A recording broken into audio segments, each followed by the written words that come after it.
He had once ordered the extermination of an entire gang without lifting a finger from the newspaper. He had once made a man kneel and beg before him without batting an eye. But that night, at 2:13 a.m., amidst a torrential downpour tearing through Blackwater, a voice uttering just 6 words accomplished what no enemy had done in 15 years. It made Cassian Vale freeze. And when the city's most dangerous man began to move for a stranger, all of Blackwater City shuddered. Which city are you watching from?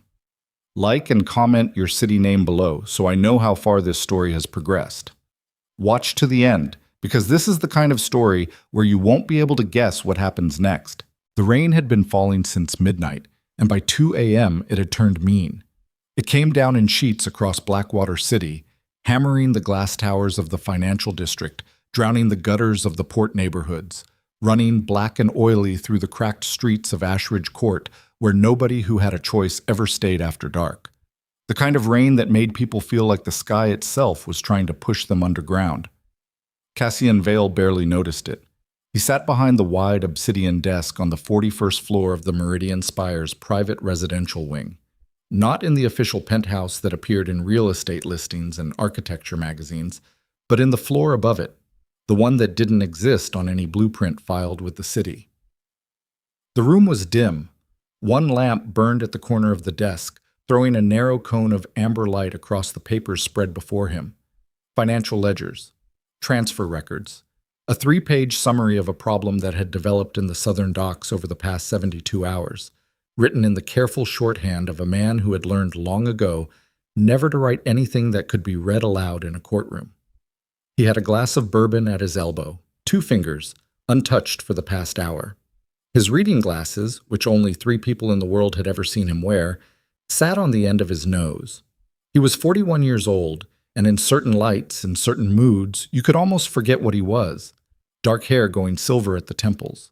A face that had once been considered handsome before life carved something harder into the bones of it. A jaw that looked like it had been set wrong after being broken and healed without a doctor. His name moved through Blackwater City the way weather moved. Quietly, inevitably, felt before it arrived. The phone on the desk was a matte black device with no manufacturer's logo and a number that existed in fewer than a dozen contacts across the entire world. It did not ring often. When it did, it was never good news. At 2:13 a.m., it rang. Cassian looked at it for a moment without moving. His eyes stayed on the ledger page. The phone rang a second time. He pulled off his glasses, folded them with one hand, and reached for the receiver. He said nothing. He never said anything first. The sound that came through the line stopped him cold. Breathing. Ragged, wet, desperate. The kind of breathing that came from a body that had been through something recent and terrible. Behind it, distant but unmistakable, a man's voice raised to a scream. Something heavy hit something else. A crack that sounded like wood or bone. And then a woman's gasp, sharp and involuntary, the kind your body produces before your brain can decide whether to make noise. Then her voice, barely above a whisper, fractured at the edges. "Can you come get me? Please?" 6 words.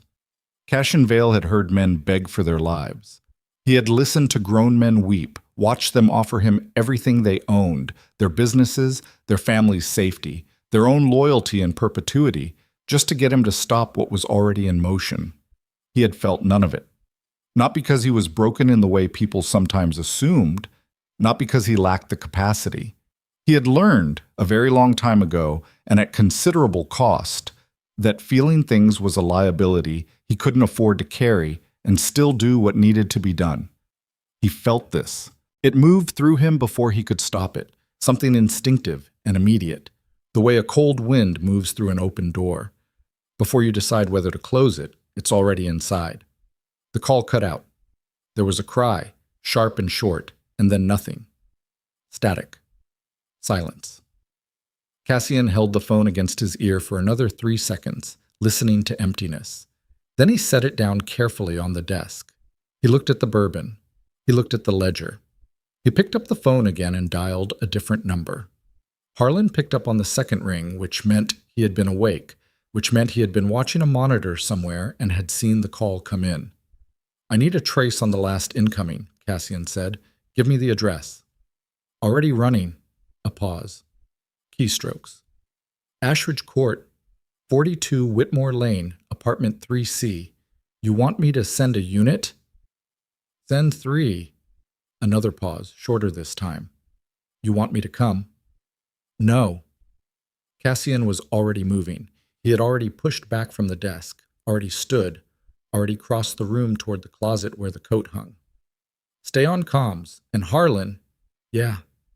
Tell them not to touch anything until I'm there. The SUVs moved through the rain-swept streets of Blackwater in a tight formation, black and silent, headlights cutting tunnels through the downpour. Cassian sat in the rear seat of the lead vehicle, with his hands resting loosely on his knees and his eyes on the window, watching the city blur past. The neighborhoods changed as they moved south, the glass and marble of the financial corridor giving way to the older, heavier architecture of the port district, brick and iron and rusted fire escapes, streets that narrowed like throats.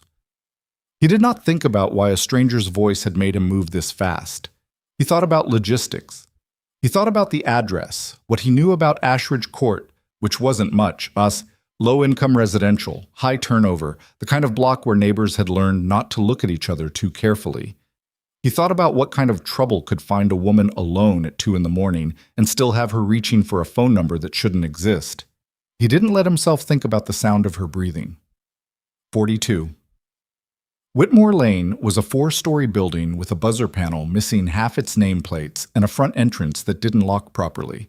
Cassian's men had arrived 90 seconds ahead of him. 2 stood at the building entrance. 3 more were already on the stairwell. 1 was outside apartment 3C, and as Cassian came up the stairs 2 at a time, he could see from the set of the man's jaw that something was wrong inside. "What is it?" Cassian asked. "Still going," the man, Decker, broad-shouldered, 23 years working for Cassian and loyal, the way Stone was loyal, said without expression. "Guy's been at it for a few minutes. Doors standard hollow core. You want us to go in?" "I want you to step back." Decker moved. Cassian tried the knob, locked. He hit the door with his shoulder once, hard, and the frame split along the deadbolt housing and the door swung inward and he walked through it into the apartment. What he saw lasted 3 seconds, from the time he entered to the time it ended, but he would have been able to describe every detail of it for the rest of his life, because the mind holds certain things whether you want it to or not. The apartment was small and poorly lit, a kitchenette at one end and a living space at the other with almost nothing between them. A lamp had been knocked over. A chair was on its side. The television was still on, muted, throwing blue-white light across the wall in silent flickers. A man stood in the kitchenette, late 20s, built wide across the shoulders, wearing a gray t-shirt soaked dark with sweat. Royce Mercer, though Cassian wouldn't know his name for another 10 minutes. His face was contorted with the particular ugliness that lives in people who hit the one smaller than them because it's the only place they've ever felt large. And on the floor, with her back against the kitchen cabinets, and her arms crossed over her face, was the woman. She was young, not a girl, but young, mid-20s, dark hair matted against her cheek, wearing a dispatcher's uniform shirt with the sleeve torn at the shoulder. One eye was swelling shut. Her lower lip had been split. She was trying to make herself smaller, which is what the body does when it has learned that being small sometimes slows things down. Royce Mercer turned when the door came open. He made the mistake of reaching for the gun tucked in the back of his waistband. He never got his hand around it. What happened next was quick and controlled and completely without drama. Decker and 2 others were through the door before the weapon cleared the man's belt. By the time the gun hit the kitchen floor, Royce Mercer's face was against the countertop, and both his arms were pinned behind him at an angle that was not quite but almost structural damage, and he was making the sounds that people made at the threshold of that. Cassian didn't watch it. He was already crouching down in front of the woman on the floor. She flinched when he moved toward her. He expected that. He stopped moving and let her adjust to his presence, the way you stopped with a dog that had been hit too many times. Not out of gentleness exactly, but because understanding what fear does to a body was the first step to not making it worse. She lowered her arms by degrees. Her visible eye found his face and stayed there, and what he saw in it was not what he expected. He expected the blankness that came after shock. He expected absence. Instead, she was completely present, completely alert, cataloging him the way someone did when they had learned through experience to assess threat quickly. She was looking at him the way he sometimes looked at rooms. "You called," he said. It wasn't a question. She looked at him for another moment. Her lip was bleeding steadily, and she didn't seem to notice. Her hands were shaking at her sides, but her gaze was level. "I didn't know who else." She stopped, swallowed, started again. "The number. Someone gave it to me. Know if it was real." "It's real," Cassian said. He stood up. He looked at her for a moment longer than he meant to, then looked at Decker, who was watching him from across the kitchen with an expression that said nothing, because Decker's expressions never said anything, which was one of the reasons he had lasted 23 years. "Get him out of here," Cassian said quietly. "Somewhere he can think about his choices." He shrugged off his coat without looking away from the woman on the floor. He held it out to her. She looked at it. She looked at him. She took it, and when she pulled it around her shoulders, he saw her hands shaking harder for just a moment. Not from fear this time, he thought, but from something else. The particular bodily reaction that came when the danger that had been holding you together suddenly stepped back. "Can you stand?" he asked. "Yes." She said it immediately, and it wasn't bravado. It was reflex, the kind of answer a person gave when they had learned that admitting weakness always cost them something. She pushed herself up from the floor, and to her credit, she made it to her feet without help, though she kept one hand on the cabinet behind her for a moment. Cassian did not offer his hand. He understood, without quite articulating it, that some people needed to stand under their own power right now, even more than they needed help doing it. "My name is Elara," she said. She said it like she needed to establish it, like it mattered that he know she had a name. "I know," Cassian said, which wasn't true, but it would be like that. In the SUV, she sat in the rear seat beside the window and watched the city move past in the rain. She had a paper cup of water from somewhere. Decker must have found it. And she held it in both hands without drinking from it. The coat was still around her shoulders. Cassian sat at the opposite end of the seat, giving her the full width of the bench between them, his forearms on his knees and his eyes forward. 3 blocks from Whitmore Lane, she said, without preamble. "Who are you? Does it matter right now?" A pause. "It's going to matter eventually." He looked at her then, just briefly, and found that she was looking back at him with the same careful assessment she'd used on the kitchen floor.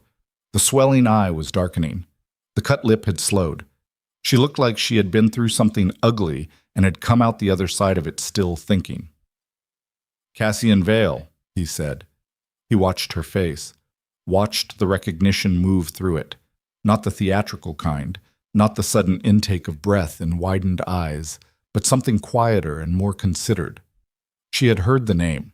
She knew what it meant, and she didn't look away from him, which told him something. "The Cassian Vale," she said. "There's only one." She looked out the window again. The harbor lights were coming up through the rain, streaking the glass in lines of gold and white. After a moment, she said, "I work dispatch, emergency services. Sometimes calls come in and I recognize voices before I know why. And when I called that number," she stopped. "I recognized your voice from somewhere. I don't know from where." Cassian said nothing. "That's not the part that scares me," she continued. "What's the part that scares you?" "The part that scares me is that calling you felt like the right thing to do." He didn't answer that. The convoy turned onto the harbor road, the water black and churning to their left, the lights of the estate coming up on the hillside ahead. Well, the estate was not subtle. That had never been the point. It sat on a promontory above the harbor. 3 acres behind iron gates and security systems that cost more per year than most people earned in a decade. Bulletproof glass throughout. Grounds monitored by both electronic sensors and human ones. The architecture was old Blackwater money, stone and dark timber, the kind of building that had been built to last through things, and had. Elara stood in the entrance hall and looked at all of it. The height of the ceilings, the controlled quiet of a place where everything had been arranged to project a particular kind of power. And her face did something complicated that Cassian noticed but couldn't quite name. A woman named Sylvie, who managed the household and asked no questions as a professional practice, showed Elara to a room on the 2nd floor.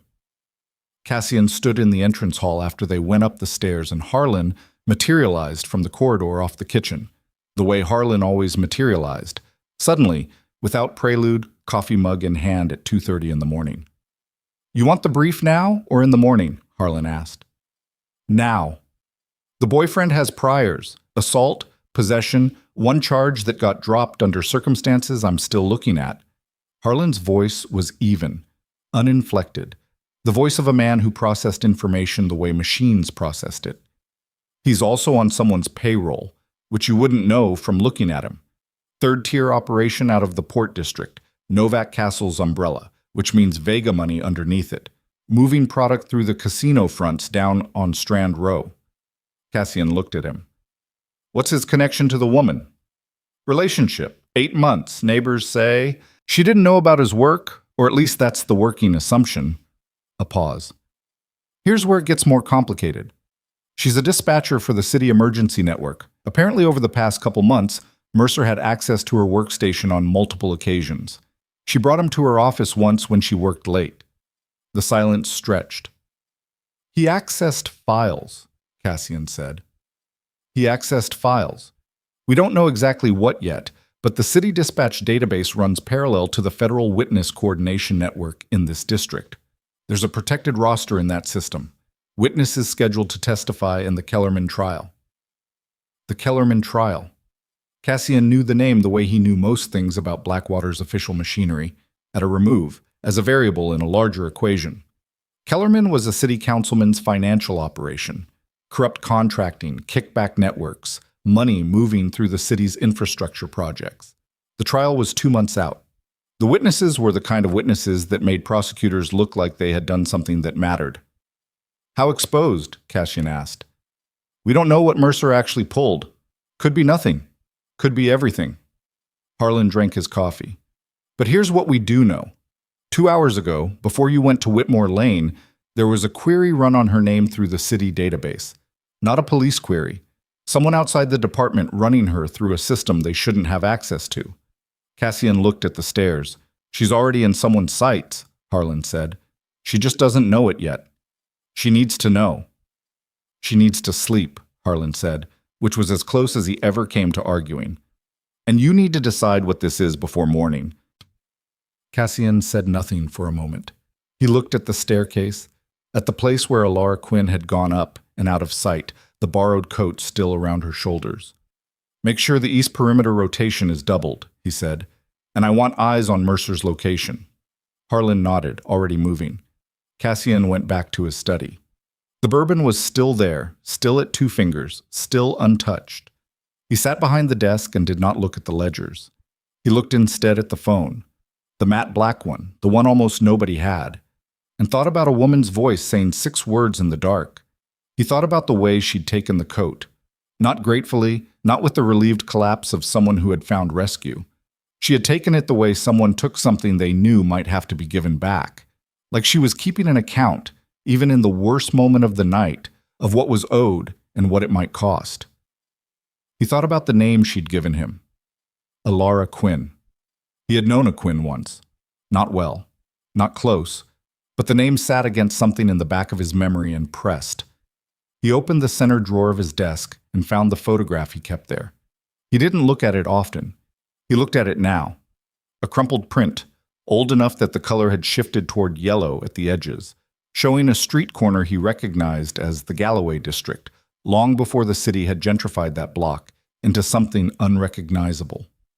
2 people. A young woman, early 20s in the picture, dark-haired, frightened, a bloodied shoulder, being helped toward a doorway by a man Cassian had never been able to fully identify. The man's face was turned away from the camera, but his jacket was visible, and on the shoulder of the jacket, a press credential on a lanyard. Cassian's sister had described him, once, years later, kind eyes. Dark hair going gray at the temples, even though he hadn't looked that old. He'd gotten her off the street when 3 men had come for her near the Galloway waterfront, during the worst period of the turf wars, when bodies showed up in the harbor weekly and nobody on the street felt safe. He had never found the man. He had been trying for years. He looked at the name in his memory and let it settle. Quinn. He did not move for a long time after that. The bourbon caught the lamplight and held it, The rain hammered the windows. Somewhere upstairs, in a room behind bulletproof glass, a woman named Elara Quinn slept inside the most protected house in Blackwater City. Not knowing that the man who'd carried her out of a burning wreck of an evening had been looking for her father for nearly a decade. And not knowing that someone else, someone with resources and reach and absolutely no interest in keeping her alive, had already begun to look for her. Cassian finally reached for the bourbon. He held it without drinking. Somewhere in the Port District, in a part of the city where the streetlights had been broken long enough that the city had stopped replacing them, a phone rang in a room Cassian Vale had not found yet. A man answered it with 2 words. She survived. And on the other end of the line, a voice that wore power the way expensive suits wore it, smooth, cold, so utterly at ease with itself that it barely needed to raise above a murmur to communicate threat, said simply, "Fix it." The call ended, and the rain kept falling on Blackwater City, indifferent and relentless, as if it had been falling forever and intended to keep falling long after every secret the city carried had been dragged into the light or buried so deep it would never surface again. Cassian Vale set down the bourbon untouched, pushed back from the desk, and went to stand at the window. 41 floors below, the harbor stretched black and enormous into the dark. Somewhere out there, pieces were already moving that he had not yet accounted for. For the first time in longer than he could clearly remember, he had the feeling, not fear exactly, but something adjacent to it, something that moved through the chest the way cold water moved, that this was not a situation he had chosen. This was a situation that had chosen him. And before the sun rose over Blackwater's skyline, he would need to decide what that meant. Part 2, the weight of knowing. The sun came up dirty over Blackwater City. It pushed through the harbor fog in thin, grudging strips of light that turned the water the color of old iron, and by the time it had climbed high enough to reach the estate on the promontory, it had already lost whatever warmth it might have carried. The kind of morning that arrived not as a beginning, but as a continuation, as if the night hadn't actually ended, just changed its clothes. Cassian had not slept. He was at his desk when Harlan came in at 6:45 with a folder and a fresh cup of coffee and the expression of a man who had also not slept, which on Harlan's face looked exactly the same as every other expression he wore, which was to say, it looked like nothing at all. He set the folder on the desk and the coffee beside it and stood back. Cassian opened the folder. The first page was a photograph. Royce Mercer, taken from a distance, standing outside a building on the port waterfront that Cassian recognized as one of 3 properties held under a shell corporation tied to Novak Castle's operation. Time-stamped 11 months ago. A second photograph. Mercer inside what looked like a casino back office, shaking hands with a man whose face had been partially cropped. The man's ring was visible, a heavy gold piece with a distinctive inlay that Cassian had seen before on the hand of a mid-level Vega lieutenant named Tomas Breck. Mercer wasn't just on payroll, Harlan said. He was running errands. Specifically, he was moving communication between Breck's people and someone inside the city network. We think that's what he was actually after in her workstation. Not the witness list itself, the access credentials. Cassian looked up from the photograph. He was using her. 8 months, Harlan said, which means whoever sent him in knew what her job was before she knew who he was. The silence in the room had a particular quality to it, the kind that accumulated when you were adding numbers and the total kept coming out worse than you expected. Pull everything we have on Tomas Breck, Cassian said, and find out who initiates for the Vega network on city government penetration. That's not Breck's level of operation. I already started that thread. Harlan paused. There's something else. Cassian waited. The query on her name last night. I traced the access point. It came from a terminal inside the city council's administrative building, specifically from the office suite on the 4th floor. Cassian set down the photograph. Who occupies the 4th floor? He asked, though from the way the night had already been moving, some part of him had begun to anticipate the answer before Harlan gave it. Councilman Gideon Wren's staff, Harlan said. Constituent Services and City Development Coordination, clean public operation on paper. Wren's been in office 11 years, hasn't had so much as a parking complaint attached to his name. Nobody's that clean. Nobody is, Harlan agreed. But he's been careful. Or he's had someone careful doing it for him. Cassian closed the folder. He looked at the window, at the harbor below, at the morning light doing nothing useful for the water or anything near it. "Where's Mercer?" he asked. "Somewhere uncomfortable," Harlan said, which was the only kind of answer he gave to that kind of question. "He'll talk when we need him to."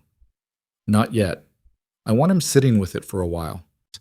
Cassian stood up from the desk, the movement deliberate and unhurried, the way he moved through most things, like a man who understood that speed was sometimes the enemy of accuracy. "How is she?" "A beat. Just slightly longer than necessary." "Sylvie says she's been up since 5, Harlan said. She asked for coffee and a phone. Sylvie gave her the coffee." "The phone?" "She told her to wait." Cassian moved toward the door. "Get me a clean handset, prepaid, nothing traceable."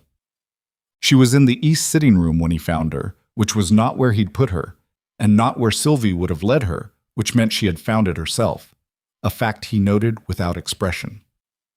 The room looked out over the harbor from a different angle than his office did, lower and more direct, the water visible between a gap in the estate's perimeter trees. She was sitting on the edge of an armchair rather than in it, her back straight, the borrowed coat folded across the arm beside her. She had cleaned up. The blood was gone from her face, her hair pulled back, but the bruising around her eye had developed overnight into something that couldn't be minimized, and the split lip had sealed in the tight, tender way split lips did. She was holding the empty coffee cup in both hands, the way she had held the water cup in the car, like she needed something to hold on to, and this was what was available. She looked up when he came in, and her expression did the thing it had done in the kitchen, that fast, careful assessment, running the variables before she committed to a response. "Your house has an uncomfortable amount of hallways," she said. "That's intentional." "I noticed." She set the cup down on the table beside her. "I also noticed the cameras, the ones that look like architectural details." Cassian sat in the chair across from her. He put the prepaid phone on the table between them, which she looked at but didn't reach for yet. "Who do you need to call?" he asked. "My supervisor. I'm supposed to be on shift in 4 hours." A pause. "And my sister. She'll have seen something on the police scanner. She always does. She monitors them. I don't know why. Force of habit from when we were kids, I think." Something moved across her face when she said it, brief and unguarded, and she smoothed it back down. "She worries. You can use the phone." "I know." She looked at it, still didn't touch it. "I want to understand something first." He waited. "Why did that number work?" she asked. "That number I called. Someone gave it to me 6 months ago. A man I met once at a city council meeting. I was there for a dispatchers union thing.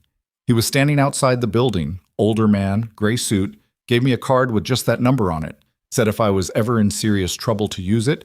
I thought it was—" She stopped, chose a different word than whatever she'd been reaching for.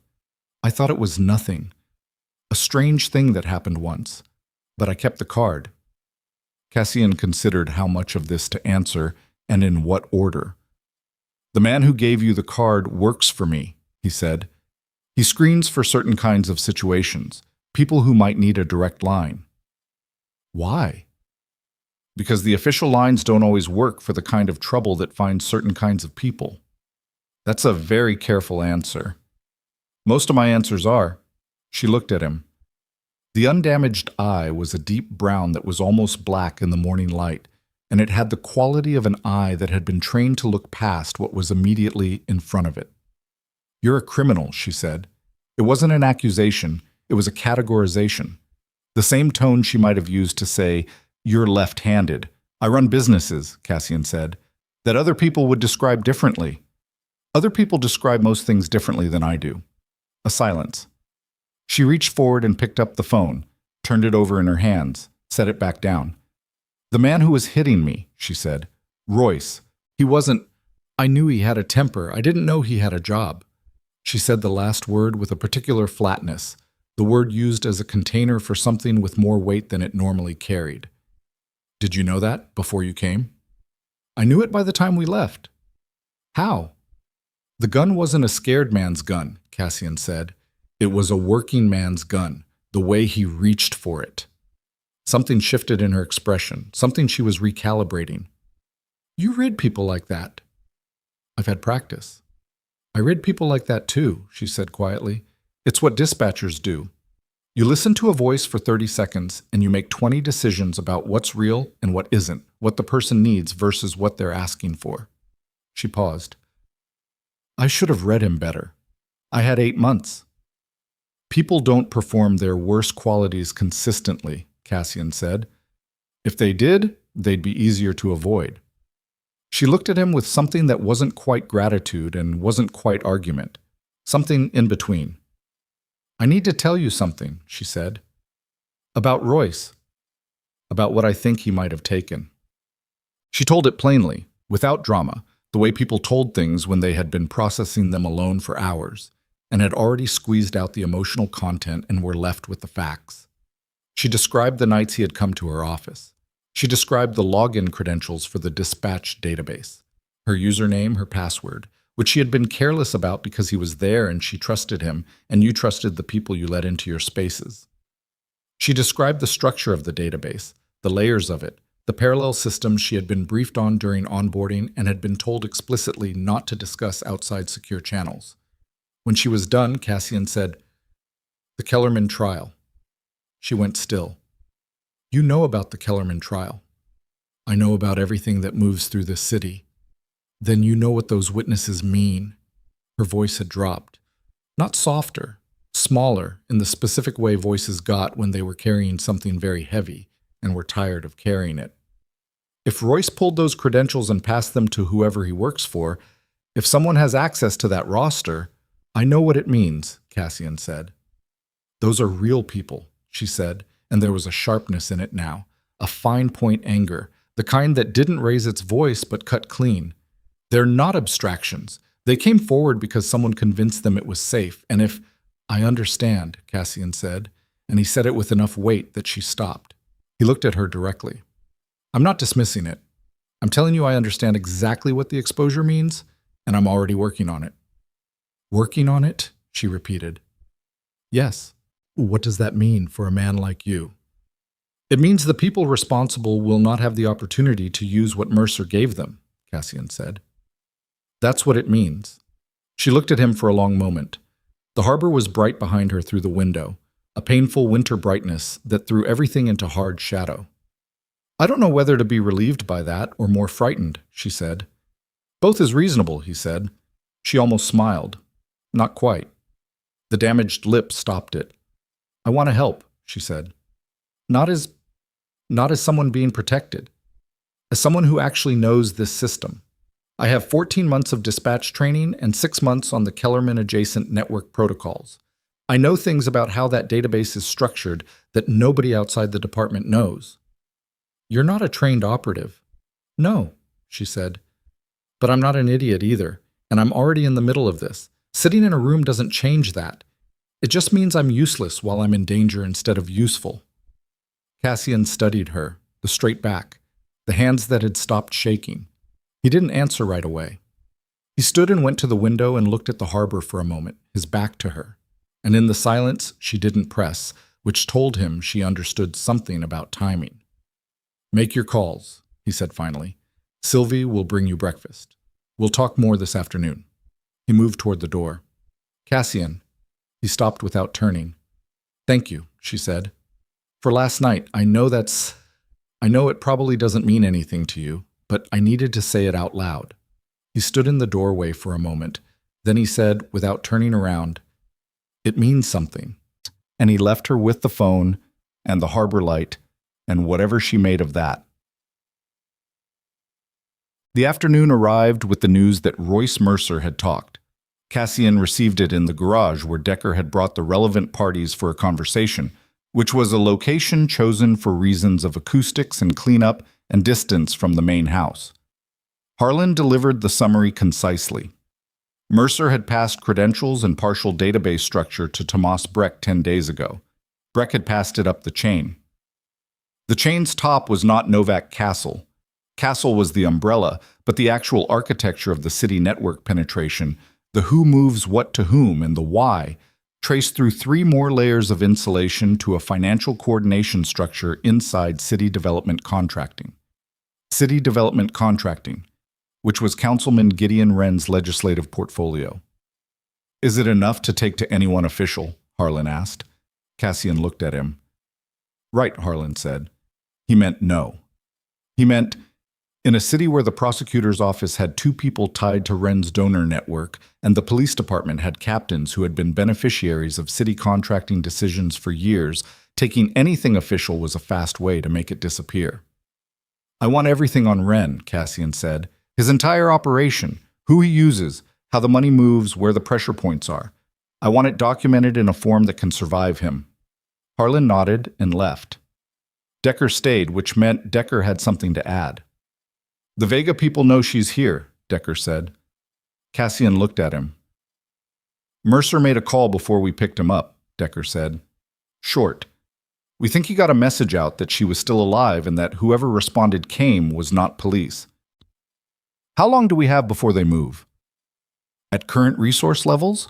Maybe 48 hours before they feel confident enough to try something here." Cassian looked at the floor of the garage, at the oil stains and the dust, at the ordinary surfaces of a place that had nothing to do with any of what was happening.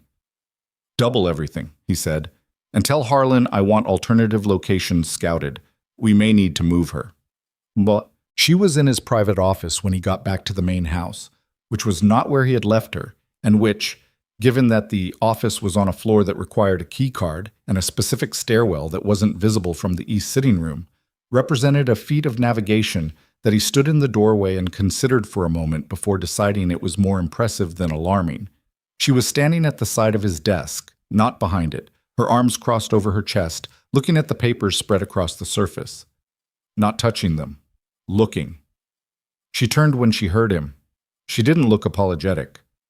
"You have more information on the Kellerman network than the city prosecutors do," she said.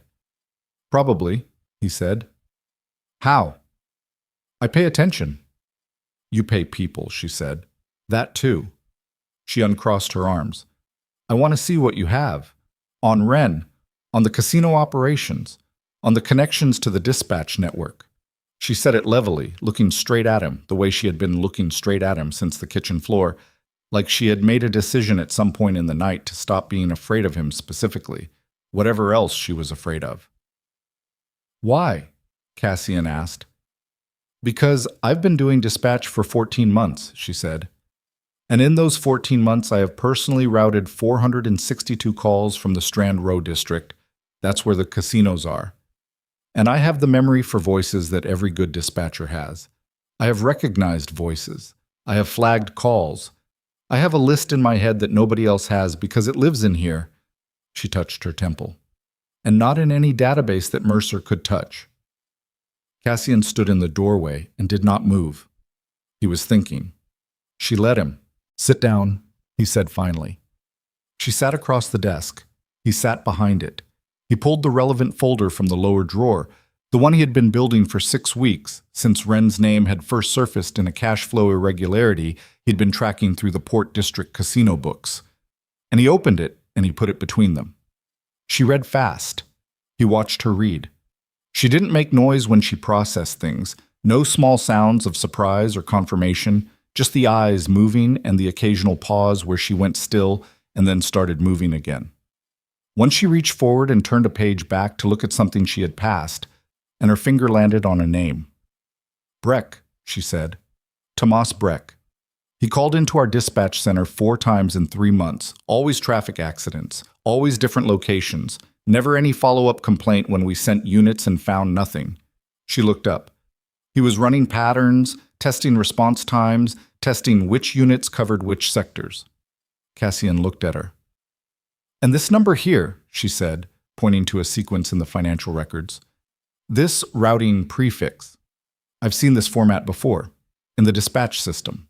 It's the format used by the city's Emergency Infrastructure Billing Authority, which processes payments for contractor services on city network maintenance." She paused. "Wren's development portfolio covers city infrastructure contracts." "It does," Cassian said quietly. "He's not just profiting from the criminal network," she said. He's using the city's own financial processing infrastructure to launder it. She looked up. He's hiding dirty money inside the billing systems for emergency services. Police response. Fire. Dispatch. A pause. That's why the witness credentials were valuable to him. Because if any of those witnesses could connect the financial records to the infrastructure contracts, the whole thing unravels from the inside out. The room was quiet for a moment. You got all that from one page of financial records and a cross-reference you made in your head, Cassian said.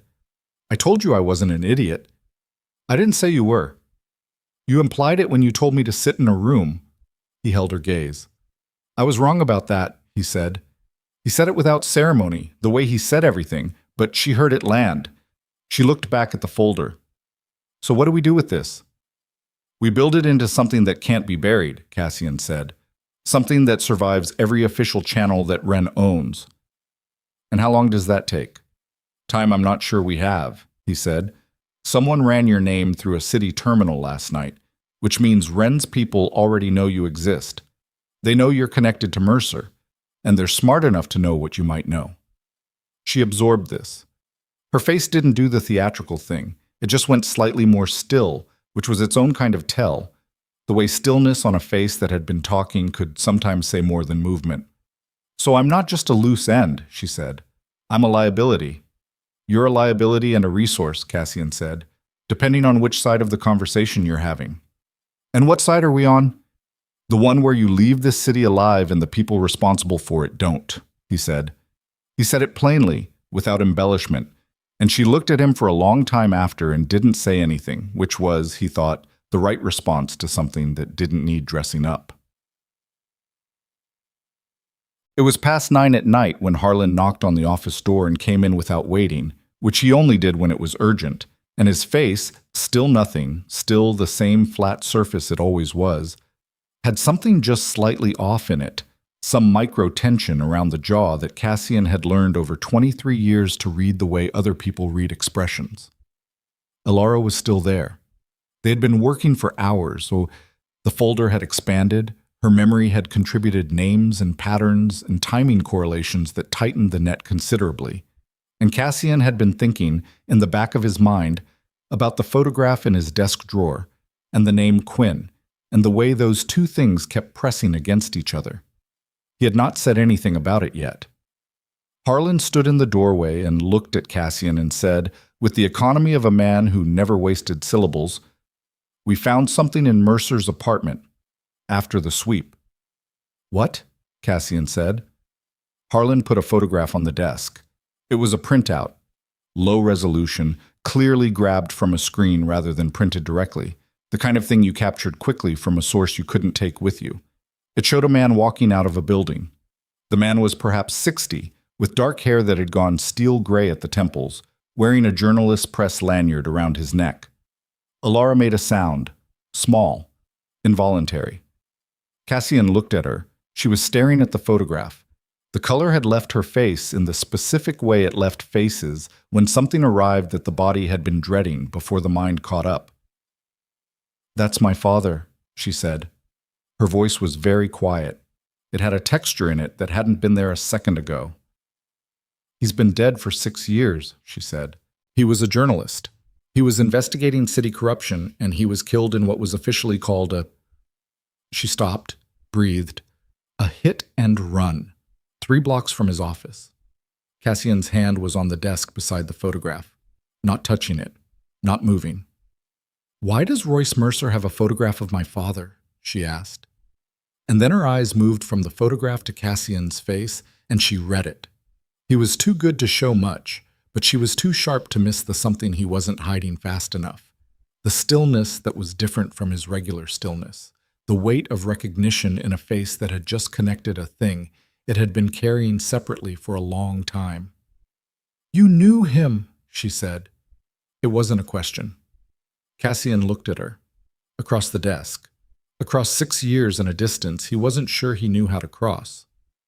"I've been looking for him," he said, "for 8 years. She stared at him. "He saved my sister's life," Cassian said, and his voice had something in it that wasn't there very often, something that had been stored for a long time in a place he didn't usually open. During the Galloway waterfront incident, he got her off the street when 3 men came for her, took her somewhere safe. Never asked for anything. I never found him in time to... He stopped. She was looking at him the way people looked when the architecture of something they thought they understood had just revealed itself to be something entirely different, with foundations going deeper than they'd seen. He never told me that, she said. Very quiet. He never told me any of that. He wouldn't have, Cassian said. A silence. The harbor was dark beyond the window. The estate was quiet, in the way the estate was quiet when it was fully locked down. The specific silence of a place doing a lot of work to be silent. Then Harlan said, from the doorway, "There's something else." Cassian looked at him. The photograph wasn't the only thing in Mercer's apartment, Harlan said. He had a secondary file, paper, which is unusual. Someone was being careful about digital traces. Names, addresses, movement patterns. He paused. It's a hit list. 7 names. Another pause, and Cassian heard in the compression of it what was coming before it arrived. Her name is on it. Elara's breath came out slowly, controlled, through her nose. Her hands were flat on the desk in front of her. She did not fall apart. She went into the stillness instead. Number 2, Harlan continued, and now his voice had something Cassian had rarely heard in it, something that cost the man to produce. Number 2 on the list is yours. The silence in the room was total. Cassian looked at the photograph on the desk. The old man with the press lanyard, the man who had saved his sister's life and raised this woman and been killed for what he knew, and apparently had known enough to make people afraid of him long after he was gone. Then he looked at Elara. She was looking back at him. Her father was dead. Her name was on a list. The man across from her had been looking for her father for 8 years and hadn't known she existed until last night. And someone in this city, with enough power to reach into the official infrastructure and still feel untouchable, had decided that both of them needed to. The list sat between them on the desk like something dead. 7 names. 2 of them in this room. Cassian picked it up. He read it the way he read everything, completely, once, without expression, letting it settle into the part of his mind that processed information before the rest of him caught up. 7 names. 4 he recognized as connected to the Kellerman trial network. Witnesses, a federal liaison, a paralegal from the prosecution team. 1 was a name he didn't know but would. And then his own, and hers, written in the same unremarkable hand as the rest of them, as if being added to a list of people someone intended to erase was an administrative matter. He set it down. Elara was still looking at him. She had not moved since Harlan said it. Her hands were flat on the desk and her back was straight, and she was holding herself together through some internal mechanism that had nothing to do with feeling fine, because nobody looked like that when they felt fine. "How fresh is this list?" Cassian asked Harlan. The paper was printed in the last 72 hours.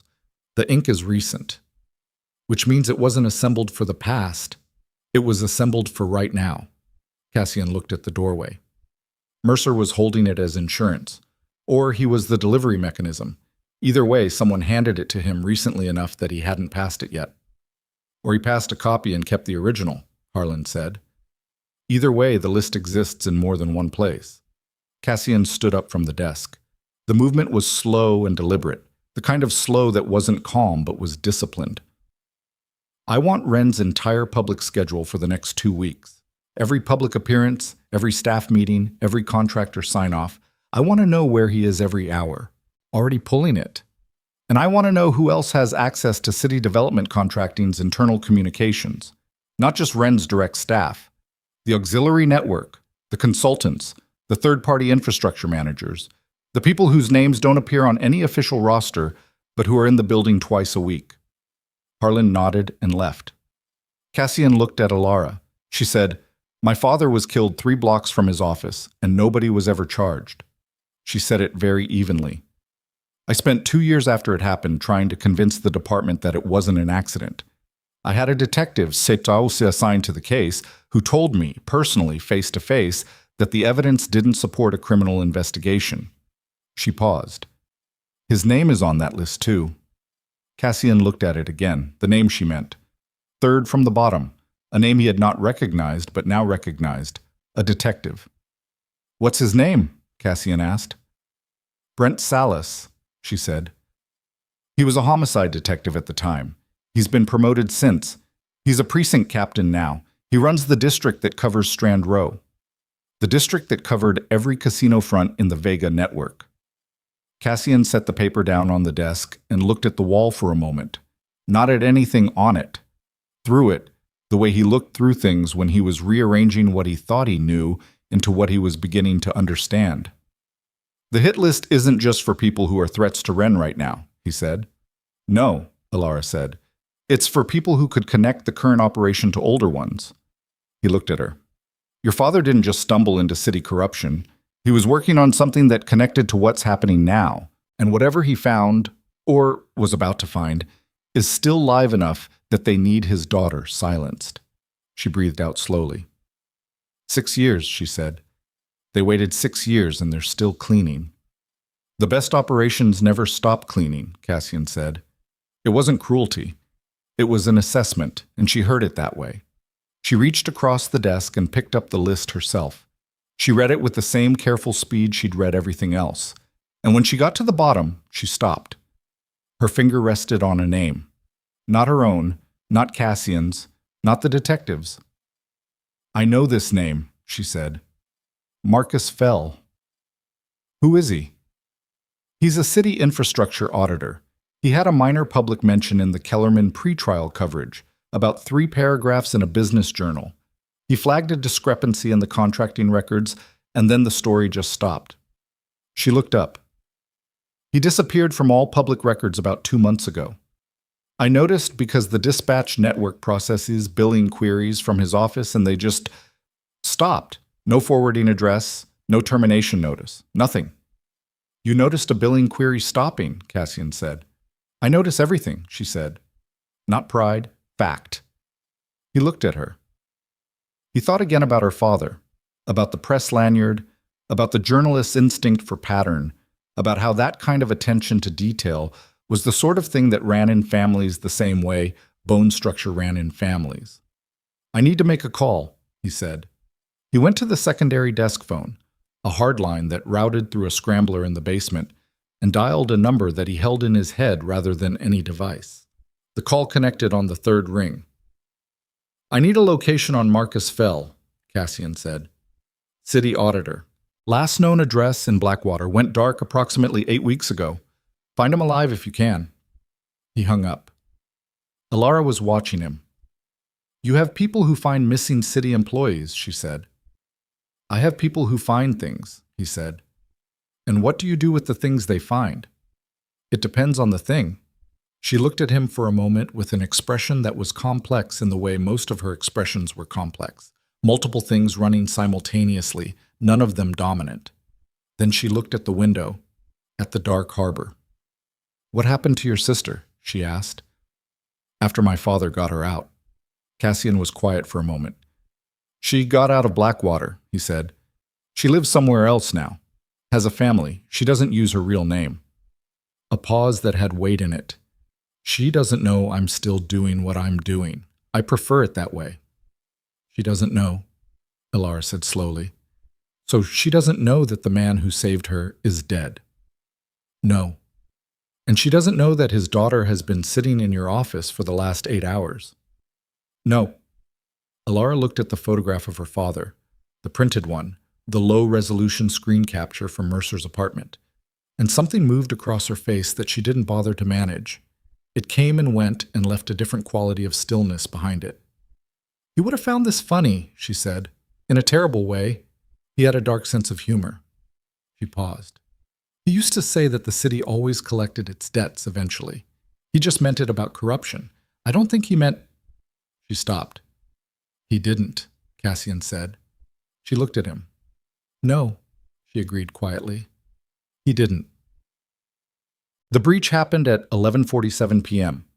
Not an explosion, not a tactical assault, something quieter and more damaging, the kind of breach that happened inside systems rather than through walls, and that Cassian would not fully understand until it was already too late to contain. He was in the secure communications room in the estate's lower level when the first alert came through. A perimeter sensor trigger at the north wall that resolved itself within 40 seconds and was logged as an animal. Coyotes moved through the harbor promontory in the winter. The system had logged 3 similar triggers in the past month. He was not alarmed. He should have been. At 11:52, Harlan appeared in the doorway of the communications room with a look on his face that Cassian had seen perhaps 4 times in 23 years, and each time it had preceded something that required significant reassessment. "We have a problem," Harlan said. He put a tablet on the table. The screen showed a live feed from a traffic camera mounted on the intersection nearest to the estate's service entrance, a camera that was part of the city's public infrastructure network and would not ordinarily have attracted attention. But someone had flagged it, someone who monitored what the city's cameras were watching, and when. The camera had been queried 8 times in the past 6 hours from a terminal inside the Blackwater Police Department. The accessing terminal was registered to Precinct Captain Brent Salas. Cassian looked at the screen for a long time. "He knows she's here," he said. "He's known since at least this afternoon," Harlan said, "which means Wren's people have known since at least this afternoon." "How did Salas connect her location to the estate?" "He didn't need to do it himself." Harlan took the tablet back and swiped to a second screen. "I ran a deeper trace on the city terminal that queried her name last night, the one I attributed to Wren's 4th-floor office. I was wrong about who initiated the query." Cassian looked at him. "The query was routed through Wren's office as a relay," Harlan said. "The originating terminal was in the police department, Salas's precinct." He paused.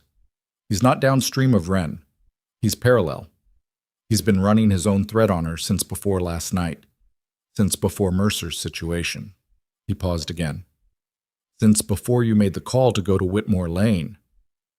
The room was cold, and it had nothing to do with temperature. Cassian thought back to the gray-suited man who had given Elara a card with his number on it 6 months ago, outside a city council meeting. He thought about the name of the man who had given her that card, a low-level contact he used for exactly that purpose, someone who surfaced quietly in official spaces and passed along emergency lifelines to people who might need them. He thought about how that man would have noted her name, logged it, filed it, and he thought about who might have access to that log. "Who else has seen my intake records?" Cassian asked very carefully. Harlan's jaw tightened, just barely. "I'm working on that." "Tell me what you already know." A silence. Harlan set the tablet down and stood with his hands at his sides, and for a man who showed nothing, the rigidity in his posture was loud. "The intake logs for the emergency contact network are stored in a segmented database," Harlan said, "accessible to 4 people. Myself, you, 2 support contacts who handle logistics." He paused. "One of those support contacts was recruited 8 months ago." 8 months ago. The same timeline as Royce Mercer and Elara Quinn. "His name," Cassian said. "Davy Wren," Harlan said. "He handles the physical card distribution. He's the one who gave her the card outside the council building." Cassian was absolutely still. "I've been running his financials for the past 2 hours," Harlan continued, the words coming with the precise, even weight of a man who understood exactly what he was delivering. "He has a secondary account. Small deposits, irregular intervals, totaling approximately 40,000 over 7 months. The source traces to a shell that folds into 3 more shells before it reaches a holding company attached to Wren's infrastructure contractor network." He stopped. "Wren has been feeding them the intake list. Every name, every situation, every person you've reached out to in the past 8 months who might have been useful to them." The implications of that landed in Cassian's chest in order, one after another, with the particular weight of things that could not be taken back. Every person reached through the emergency contact network in 8 months. How many? What they knew. Whether any of them were still. "Are they compromised?" Cassian asked. "The other contacts on the network." "I don't know yet," Harlan said. "I'm working on it." "Where's Wren now?" "That's the rest of it," Harlan said, and his voice finally, fractionally did something. Not emotion, something that lived just adjacent to it. "He's gone. His apartment is empty. His phone is dead. He's been gone since sometime this afternoon." Gone. Which meant warned. Which meant someone inside the operation had pulled him out before the exposure closed around him. Which meant whoever was coordinating had known Harlan would trace it. Which meant, "They knew I'd find it," Cassian said. "They let you find it," Harlan said. The distinction landed like something physical. They let you find it. They pulled Ren out, left the trail just clean enough to follow, and pointed it toward Cassian's secure estate on a promontory above the harbor with nowhere to run that wasn't over water or through a city that a precinct captain now knew how to watch. Cassian turned away from Harlan and stood with his back to the room for a moment. His hands were at his sides and he was not moving, and the stillness was not the controlled professional stillness he wore like a second skin. It was something else, the stillness of a man who was looking at the distance between where he thought he was and where he actually was. He had been operating on the assumption that he was the one constructing the trap. He had been moving pieces. Mercer, the financial records, Elara's database knowledge, Ren's exposure, toward a conclusion he intended to control. He had been inside someone else's construction the entire time. He turned back around. "Get her," he said. "Bring her down here." Elara came down the stairs without Sylvie. She had apparently been awake, which he was no longer surprised by, and walked into the communications room and looked at the two of them and said immediately, "What happened?" Cassian told her. He told it straight, without softening the parts that reflected badly on him, because there was no version of the next several hours that worked if she didn't have the complete picture, and because she had earned the complete picture somewhere between reading the financial records and identifying Marcus Fell's name and sitting across from him while he admitted he'd been looking for her father. She listened without interrupting. Her face did the thing it did, the processing stillness, the internal accounting. And when he finished, she was quiet for a moment. "So the card," she said. "The man who gave me the card was feeding them information." "Yes." "Which means they've known about me for 6 months." "Yes." "They didn't move on me until last night." "No." She thought about that. "Why not? If they've known about me since the card, why wait 6 months to put me on a list?" It was the right question, and Cassian had been sitting with it since Harlan finished the briefing. "Because for 6 months you weren't useful to them," he said. "You were a dispatcher with access credentials and a dead father, relevant to watch, not urgent enough to act on." He paused. Mercer accelerated it. "When he pulled the database credentials, he also pulled something that connected your father's old journalism files to the current Kellerman network exposure. That's what changed the calculation. You became urgent." "My father's files," she said. "We think he had a digital archive. Somewhere in the dispatch system's attached storage, which would have been accessible through your workstation credentials." He looked at her steadily. "We think he hid something in your network, possibly without your knowledge. Possibly years ago." She was very quiet for a long moment. Her eyes were on the wall somewhere to the left of him, focused on something internal. "He used to come to my office," she said slowly. "Before he died. He said he liked watching the city work. The real machinery, not the public face." A pause. "He had a USB drive, small one, green. He used it to charge his phone from my workstation," he said. She stopped. "He never charged his phone. He had a portable battery. He always had it." She looked at Cassian. "I was 23 and I didn't think to ask why he kept doing something he didn't need to do. The silence was its own kind of sound." "He was storing files in your workstation's peripheral memory," Cassian said. "The green drive," she said. "I still have it. I kept it because it was just something of his. I kept it in my desk, in the dispatch office." Her face changed. "Mercer was in my office. He was at my workstation." "He didn't just take your credentials," Cassian said. "He took the drive." She put both hands flat on the table and looked at them. "So Ren has my father's files. Whatever was on the drive. And if my father had what I think he had..." She stopped. Started again. "He spent 3 years investigating city development corruption. He had sources inside 3 government departments. He told me 2 weeks before he died that he had found the connection between a decade of infrastructure fraud and the people running it. He said it went higher than anyone would believe." She looked up. He said when it came out, it would end careers plural, and possibly worse. She breathed. And then he was killed. Cassian looked at her. If those files are complete, she said, and if Wren has them, he's not just using them to understand his exposure. He's using them to know exactly who else to clean. The rest of the hit list. The names they didn't fully understand yet. The people her father had marked as sources, as witnesses, as threads. Still alive 6 years later, still carrying knowledge, still vulnerable. We have to get those files back, Elara said. Wren will have transferred them out of any physical location by now, Cassian said. He'll have secured them somewhere insulated. Then we find out where. We have Mercer, she said. He had the drive last. He knows who he gave it to and when. He knows the chain of custody. She paused. You told me he was somewhere uncomfortable. Put him somewhere more uncomfortable and ask him again. Cassian looked at her. He thought about the woman on the kitchen floor who had been holding herself very small. And he thought about the woman across this table who was looking at him with her father's dead eyes alive in her face. And he thought they were the same person, and that was remarkable and cost him something to acknowledge. Before he could speak, the first explosion hit. It came from the north side of the estate, not close, but not far. A compression in the air that preceded the sound itself by half a second, then a deep crack that resonated through the building's foundation. Not a small device. Military grade, or the equivalent available to people with money and connections and a precinct captain willing to look away from the right traffic cameras. The lights went out. Emergency power kicked on 7 seconds later, painting everything in red-tinted backup illumination that turned the communications room into something that looked like the inside of a bad decision. Cassian was already moving.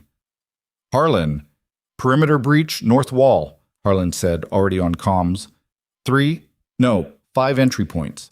They're not being quiet about it. They weren't being quiet because they didn't need to be quiet. A precinct captain knew who to call to keep the right patrol units on the far side of the city tonight. Cassian moved to the weapons cabinet on the east wall, opened it with the 4-digit code, and began making selections with the focused economy of a man who had done this before. He pulled a second weapon and turned to Elara. She looked at it. She looked at him. I know how, she said. My father taught me.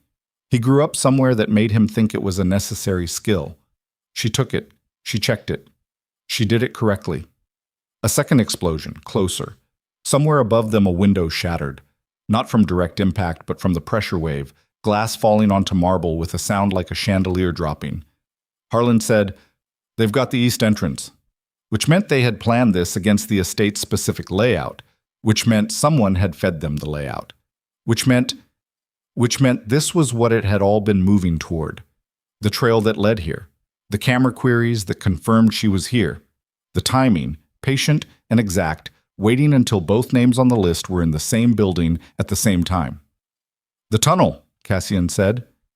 The tunnel ran from the estate's basement to an exit point 300 meters down the promontory, coming up inside a boathouse that sat against the waterline. Cassian had built it for exactly this eventuality. For the night someone came with enough force and enough intelligence about his operation to make the walls irrelevant. He had not expected that night to also be the night he learned his operation had been penetrated from the inside. He led her through the basement, through a door behind the boiler housing, into the tunnel. It was narrow and low-ceilinged, and lit by strip lighting that ran along one wall at knee height, throwing everything into a strange, flat illumination that made the space feel like something from a different kind of story. They moved fast. Behind them, muffled by stone and distance, the sounds of the estate coming apart filtered down. Gunfire, concentrated and professional. The kind of exchange that happened between people who knew what they were doing, which meant Cassian's people were holding, for now, which meant he had minutes and not less. Harlan was behind them, on comms, relaying in short bursts. Elara moved through the tunnel without looking back, without stumbling, her breathing controlled and audible in the tight space. Once she caught herself on the wall where the floor dipped, her hand pressed flat against the stone, she righted, kept moving. 30 meters from the tunnel exit, Harlan said, "Decker's down." Cassian kept moving. He did not stop.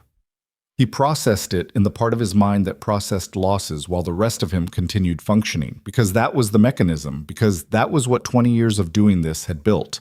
Because if he stopped every time he lost someone, he would have stopped permanently a long time ago. But Decker had worked for him for 23 years, and something in his chest registered it as more than a variable. The boathouse was dark and smelled of salt water and diesel and old wood. 2 boats were moored inside. Cassian went to the second one. Faster, lower profile, a rigid inflatable with a silent electric motor that he kept charged for exactly this purpose, and started it while Harlan secured the boathouse door. Elara climbed in without being told. She sat in the forward position and looked at the harbor entrance, at the gap in the boathouse doors that showed a strip of black water and the distant lights of the commercial port. "Where are we going?" she asked. "Away from here first," Cassian said. "The rest comes after." He moved the boat toward the doors.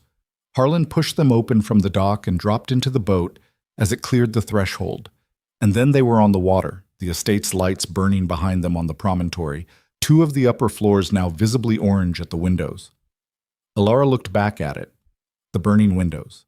The place she had been taken for protection that was now the thing on fire. She looked forward again. "They had this planned," she said. Not a question. "Yes," Cassian said. "All of it. From the beginning." She paused. "The card. Ren. Getting me into your operation. Getting both of us in the same place." She breathed. "Ren set this entire thing in motion."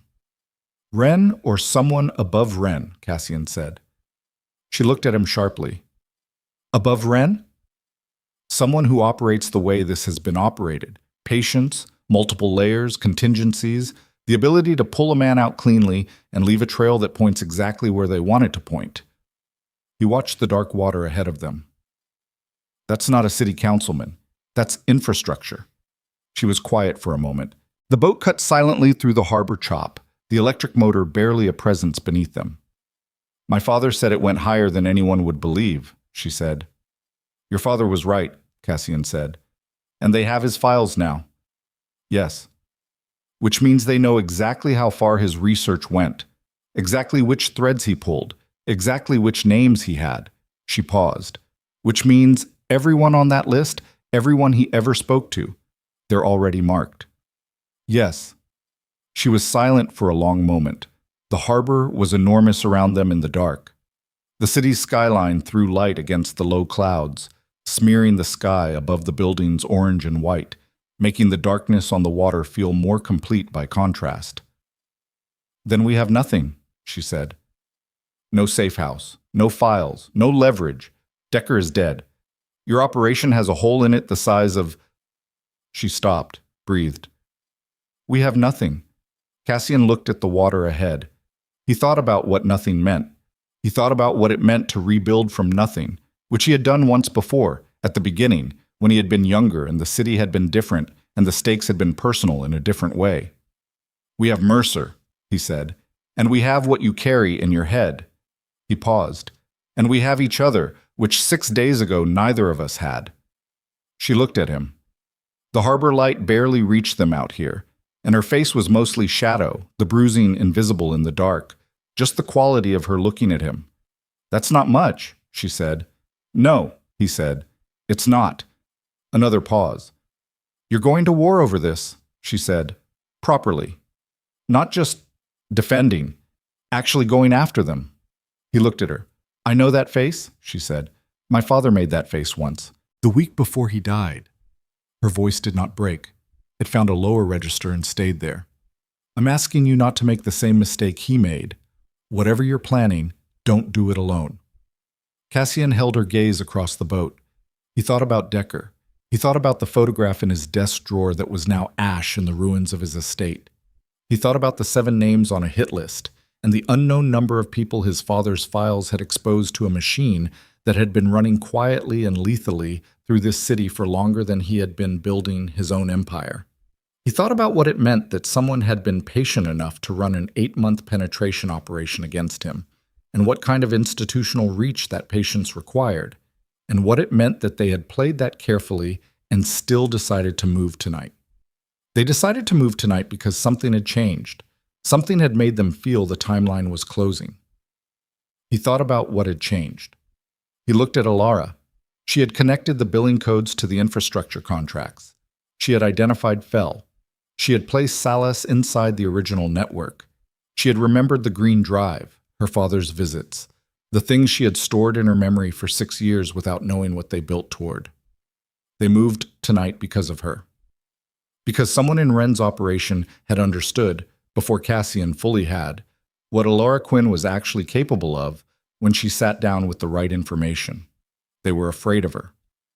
The boat moved through the dark harbor, away from the burning estate, toward the lights of the far waterfront. Blackwater City spread across the skyline ahead of them. Enormous, indifferent, full of the machinery of corruption that had been running through it for years.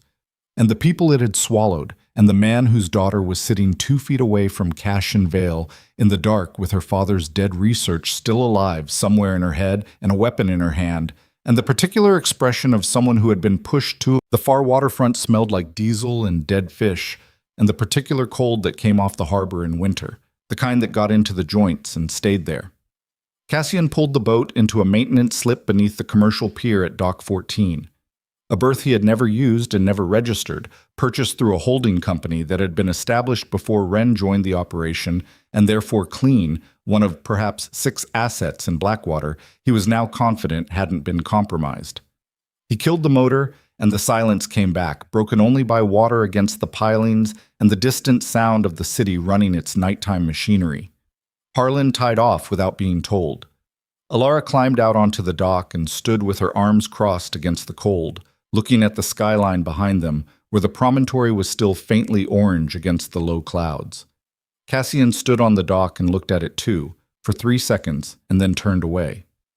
There were things you could afford to feel and things you couldn't afford to feel right now, and the line between them was the difference between surviving the next 12 hours and not.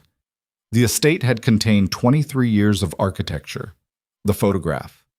Decker's empty chair. He put all of it in a compartment, and he closed the compartment, and he would deal with what was inside it later, when later existed. "We need a location," he said. Harlan already had the phone to his ear. "Working on it. Mercer is still at the secondary site. It's clean. It was never in any intake log." "And Marcus Fel?" "My contact came back 20 minutes ago. Fel is alive. He's been held in an apartment in the Calder district, residential, low profile. Vega operation, but light staffing. They weren't expecting anyone to find him." Cassian looked at Harlan. "How long to get there?" 20 minutes. But if we move on Fel's location, Ren's people will know within the hour. We lose the element of... "We already lost that element when they burned my house," Cassian said. "We're not running a quiet operation anymore. We're running a fast one." Harlan lowered the phone. He looked at Cassian with the flat expression that had weathered 23 years of exactly this kind of decision, and he nodded. Elara said, "I'm coming." Both men looked at her. "Fel knows me," she said. "My father mentioned my name in his reporting. Fel was one of his sources. If Fel is scared and held somewhere against his will, and 2 men he doesn't know walk through the door, he shuts down. If he sees me, he talks." She held Cassian's gaze. "You know I'm right." He did know. He didn't like it, and he knew it. "You stay behind me," he said. "You do not move independently. You do not engage unless there is no other option. If it goes wrong, you get out. Harlan will have the route." "Understood," she said. No hesitation, no performance of bravery, just the word, clean and functional. Cassian looked at Harlan. "Call the remaining crew. I want 4 people at the Calder address before we arrive." The apartment building on Calder Street was the kind of structure that had once been respectable and had been declining ever since. 6 stories of brick with a facade that hadn't been maintained in a decade. Buzzer panel half functional. Lobby that smelled of mildew and old carpet. The kind of building where people learn not to notice what their neighbors were doing. They came in through the service entrance at the back, the lock handled in 4 seconds by a man named Kovacs, who said nothing and moved like someone who had made a career of being unremarkable. 2 more of Cassian's people were on the stairwell. One was already on the 4th floor landing. Marcus Fel was in 4F. The door was not reinforced, which confirmed light staffing. Nobody had expected the location to need serious defense. There was one man inside with Fell. Cassian knew this from Harlan's contact's assessment and confirmed it from the specific sound of one chair, one set of footsteps moving across the floor when Kovac knocked twice and said, in a serviceable imitation of a building super's irritated cadence, "Water shut off, 10 minutes." The footsteps moved toward the door. What happened when it opened took about 4 seconds and was not loud. Cassian walked in. The apartment was what it looked like from the outside. A single room with a kitchenette, windows that faced a brick wall, furniture that had come with the place and wished it hadn't. Marcus Fell was in the bedroom, which was separated from the main room by a half wall that didn't reach the ceiling. He was sitting on the edge of a cot with his wrists zip-tied to a support pipe running up the wall behind him. Secured but not brutalized, which indicated he had been kept functional for a reason.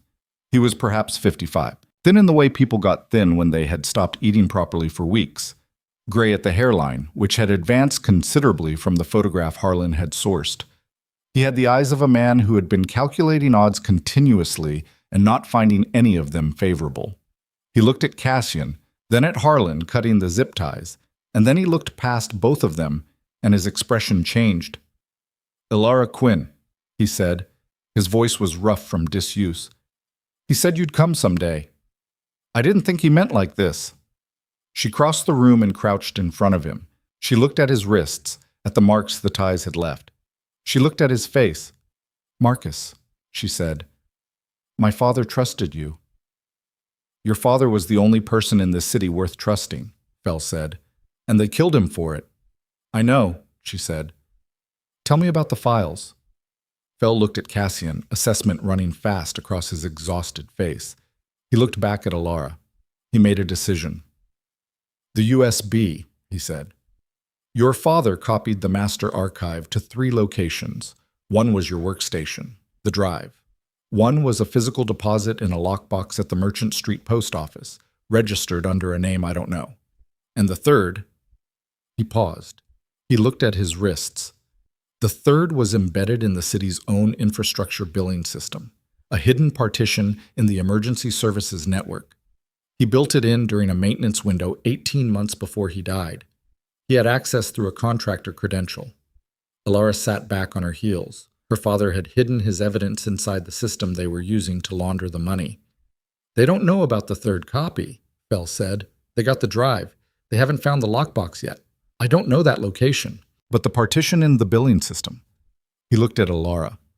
"Only someone with active dispatch credentials can access it. He built it to open with a specific access pattern, a sequence of billing queries entered in the right order." He paused. "He gave me the sequence. He said if anything happened to him, I should find you." The room was very quiet. "You've had this information for 6 years, Cassian said. Not accusatory, factual.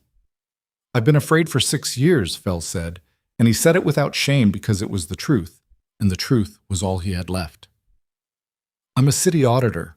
I'm not built for this. I flagged one contracting discrepancy, and I was in a car with 2 men telling me what would happen if I said another word about it. I went quiet. I stayed quiet." He looked at Elara. "And then they grabbed me off my street 8 weeks ago because apparently going quiet wasn't enough anymore. Apparently Ren is cleaning everything your father ever touched." "The sequence," Cassian said. "Give it to her." Fell did. He recited it from memory. A specific string of billing reference codes entered in a specific order into the dispatch system's query interface. Elara listened, and her lips moved faintly as she locked it in. "I'll remember it," she said. Cassian believed her. "We need a terminal," she said, standing up and looking at him. "A live connection to the city dispatch network. We need the files your father built, and we need them before Ren finds that partition." She paused. "Where's the nearest access point that isn't already burned?" Cassian thought for 2 seconds. "The dispatch satellite office on Renner Street. Secondary hub. Handles overflow routing for the port district. Smaller staff, minimal security, tied to the main network." "How do we get in?" "The same way we get into everything," he said. They moved through Blackwater at 1 a.m. in a vehicle that had never been registered to anything Cassian owned, and the city moved around them the way cities moved at that hour. Thinly, with the specific quality of a place that had lowered its guard without actually being safe. Elara sat in the back and did not speak. Cassian watched her from the front seat and saw the thing happening in her that sometimes happened to people before they did something that mattered. A settling, a compression, the outward stillness of interior machinery running at full load. Her father had built an archive inside the city's own system and had spent the last year and a half of his life knowing it was there and not knowing if he would live long enough to use it. He had put his daughter's access pattern in the mind of a man he trusted and had hoped that the chain would hold. The chain had held. 6 years, 2 deaths, 1 burning estate, and a boat ride across a black harbor, and the chain had held. The Renner Street dispatch office was a single-story building tucked between a freight depot and a parking structure. Its signage minimal and its lighting adequate without being inviting. 1 security guard at the entrance, internal. Cassian had been inside twice in 6 years for reasons unrelated to this, which meant he knew the layout and the guard rotation and the fact that the northeast emergency exit had a sensor that had been malfunctioning since the previous spring and had not been repaired because nobody had flagged it in the maintenance budget. Harlan went in first, then Kovacs. Cassian followed with Elara behind him, and the northeast exit opened without resistance, and they were inside. The main floor had 3 active workstations running on overnight automation, billing cycle processors that ran continuously, regardless of staffing. The dispatch terminals were powered down for the night, but not offline. Elara went to the nearest one, sat down, and began without preamble.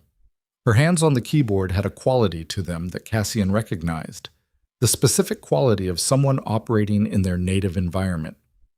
The hesitation and the carefulness that she brought to unfamiliar things was completely gone. She moved through the login sequence, the network authentication, the system interface, with the speed of someone who had been doing this for a year and knew exactly where everything lived. Cassian stood behind her and watched the door. Harlan was at the entrance. Kovacs was at the window. "I'm in the billing network," she said quietly, running the sequence. Her fingers entered the codes Fell had given her. A pause. The system hesitated. He could see it in the cursor blinking on her screen, a momentary processing lag that was different from the normal interface lag, something deeper, something responding to a request it hadn't fielded in years. Then a partition opened. It was large, significantly larger than he expected. Not a handful of documents, but an archive, organized with the precision of someone who had been building it methodically over years. Financial records, cross-referenced against city contracting databases. Communication logs. Wire transfer sequences. Names, dates, transactions. The architecture of a corruption network laid out with the clarity of a journalist who had understood that the story was only as good as the evidence and had built the evidence accordingly. "It's all here," Elara said. Her voice had something in it that was not professional composure, but was what professional composure looked like when it was barely containing something much larger. Everything. A pause. He had 14 years of it. He was building this for 14 years. Cassian looked at the screen. He thought about a man with a press lanyard pulling a young woman off a street in the Galloway district and not asking for anything in return. He thought about what kind of person spent 14 years building a case inside a system that was trying to bury him. He thought about what it cost to be that patient and that careful and then be killed 3 blocks from your office in what was officially called an accident. "Copy everything," he said. "Every file. Multiple formats." Elara was already doing it. She had found the export function and she was moving fast, selecting, confirming, directing the output to a partition that would survive a network reset. Then Harlan said, "We've got company." Not loud, not panicked. Harlan's version of urgency, which was the same as his version of everything else except about 15% faster. Cassian moved to the window beside Kovacs. 2 vehicles on Renner Street, stopping outside. Not police vehicles, civilian SUVs, dark, the kind of vehicle that didn't announce what it was. "How many?" Cassian said. 4 in each. Someone flagged the access, Harlan said. "The billing partition. It's set to alert on access." "How long until the copy completes?" Cassian called to Elara. 3 minutes, she said, and her voice had changed. It had gone to the register it went to when she was processing threat and function simultaneously. She did not look up from the screen. "Maybe less." 3 minutes. 8 men outside, currently assessing the building, which gave them approximately 90 seconds before the assessment became a breach. Send everything that's copied so far to an external address, Cassian said. Now, don't wait for the full copy. I need a secure destination. He gave her an email address, a dead drop he'd held for 4 years, never used, established before Ren, before any of this. She typed it and sent without pausing. The front door opened, not the northeast entrance, the main entrance, which meant one of them had a key, which meant this wasn't Ren's street-level operators. This was someone with official access, which pointed to exactly one person on the list. Captain Brent Salas walked into the Renner Street dispatch office in plain clothes, and with 2 men beside him and a weapon already in his hand, and he scanned the room with the practiced eye of a man who had done enforcement work for 20 years, and found Cassian Vale standing 12 feet away with a level expression and a weapon of his own. The 2 men froze. Salas did not. Put it down, Vale, Salas said. This doesn't need to be messier than it already is. You're in the wrong building, Captain, Cassian said. I'm exactly where I'm supposed to be. Salas moved laterally, putting a workstation between himself and Cassian, his eyes flicking to Elara at the terminal, to Harlan near the entrance. He was counting. He found his number and didn't like it, but didn't show it more than a tightened jaw. Step away from the terminal. Elara did not step away from the terminal. I said step away. She's busy, Cassian said. Salas looked at him with the specific look of a man who had been running a calculation for years and had arrived at the moment where the calculation had to be executed. There was something in it that was almost relief. The relief of a man who had been careful for so long and was tired of being careful. Your father, Salas said to Elara, not moving his eyes from Cassian, was a problem that took 3 years to properly address. Don't make yourself another one. The room was very still. Elara's hands had stopped on the keyboard. Cassian saw it happen. Saw the words land and what they did to her, the small catastrophic thing they caused in her face that lasted only a fraction of a second before she pressed it flat. Not just my father was killed. My father was a problem that took 3 years to properly address. The admission of it, casual and almost contemptuous, from the man who had stood across a desk from her 6 years ago and told her the evidence didn't support a criminal investigation. Keep going, Cassian said to her quietly. Not a comfort, a direction. Because the copy was still running and they needed it to finish, and whatever Elara was feeling right now had to wait for 30 more seconds. She kept going. Last time, Salas said. You're not going to fire in here, Cassian said. You need the terminal intact. You need to kill the partition before the copy completes, and you can't do that if the hardware is damaged. He held Salas's gaze. And you can't do that if she's still sitting at it. A beat. So you need her to move, Cassian said, and I'm not going to let that happen. Which means we're going to stand here for about 20 more seconds until she's done, and then we're going to have a different conversation. Salas came forward.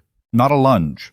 A controlled professional advance, the kind of movement that happened when someone decided that talking was over.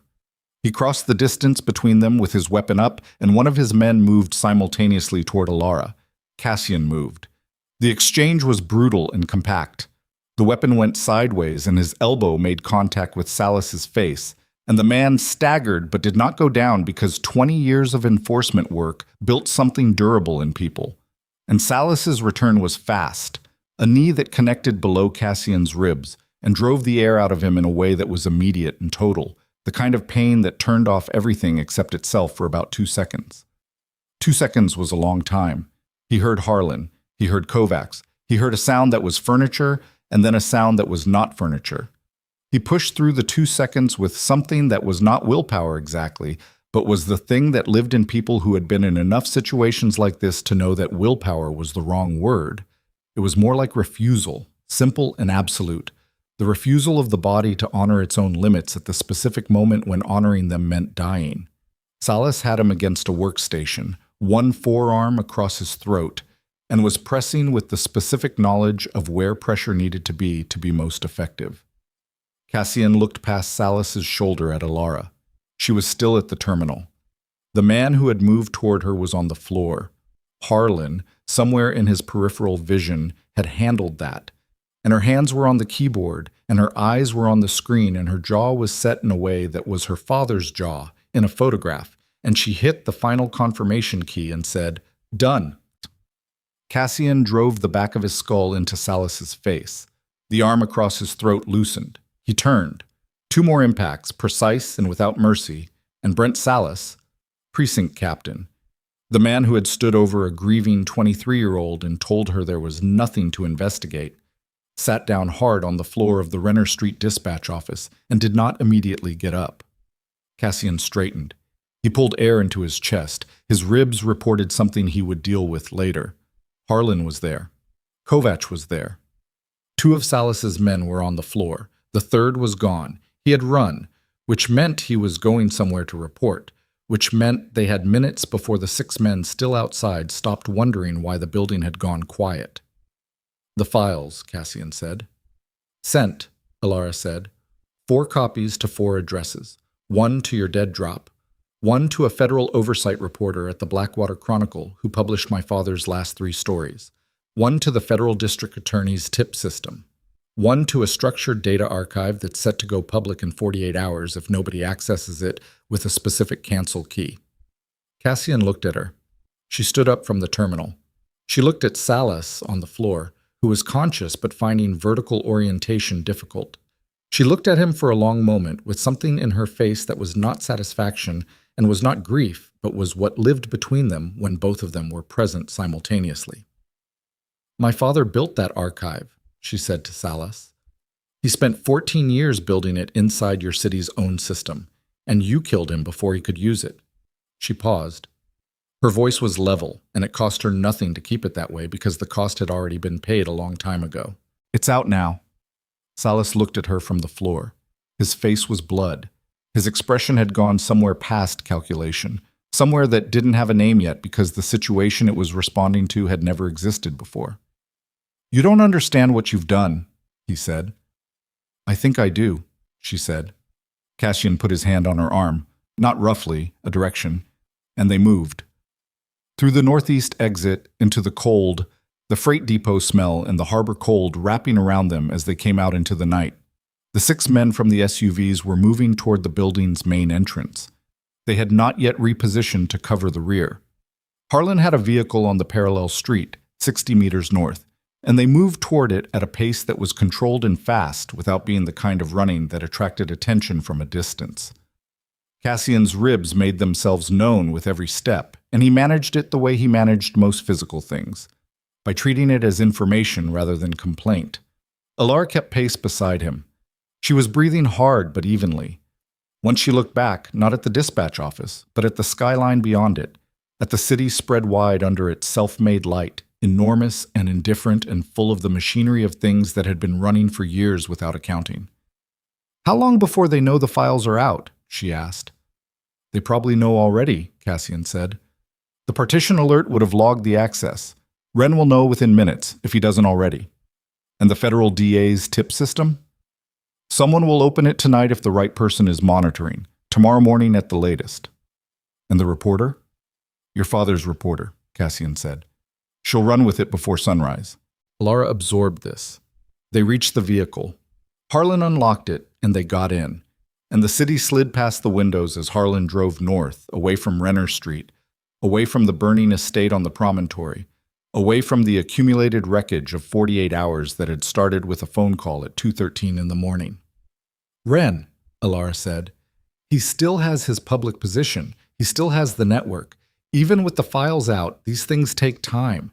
People like him have lawyers and political cover, and—" "Yes," Cassian said. "So what do we do about Wren?" Harlan said from the front seat. "He's at the Meridian Crown Hotel. The Harbor Gala. It's tonight. Annual charity event. The city's entire political class." A pause. "He's been there since 9. There are 400 people in that building." Elara looked at Cassian. Cassian looked out the window.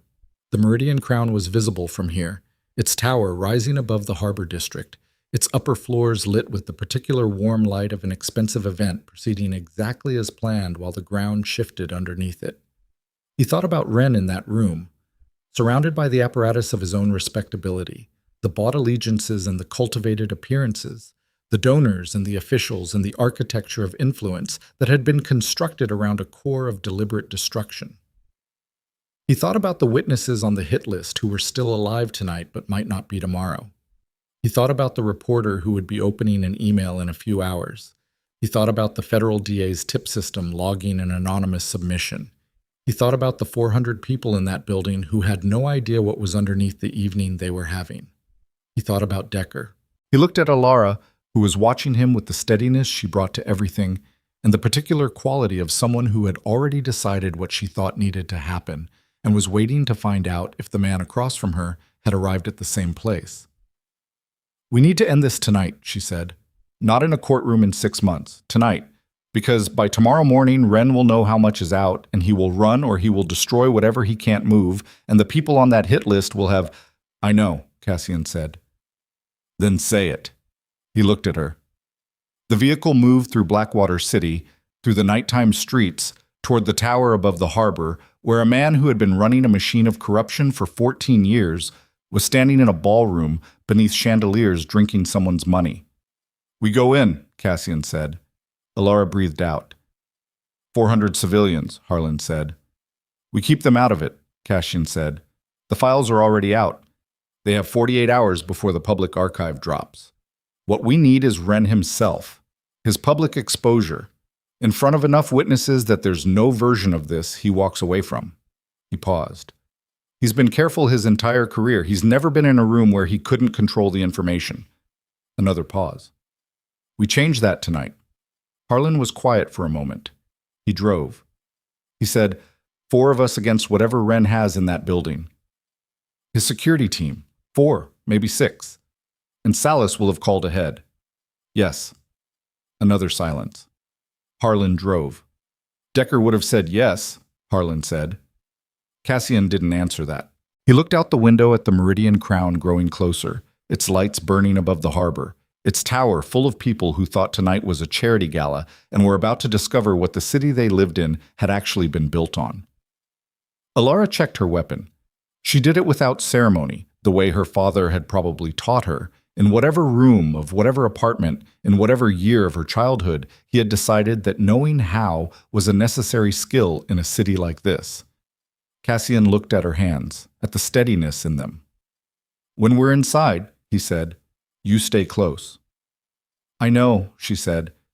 "If it goes wrong, say—" "It won't," she said.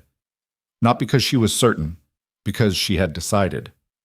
The vehicle stopped at the corner of Harbor Boulevard and Crown Street, the Meridian Crown's facade rising above them, its entrance lit with the gold-warm light of a well-funded evening, men in suits moving past the doors, the distant sound of a string ensemble drifting from somewhere inside. Cassian looked at it for a moment. Then he opened the door and got out into the cold, and the harbor wind came off the water and hit him full in the face.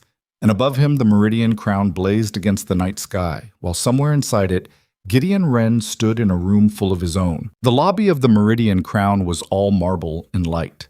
Gold fixtures, high ceilings that cost more per square foot than the average Blackwater resident made in a year.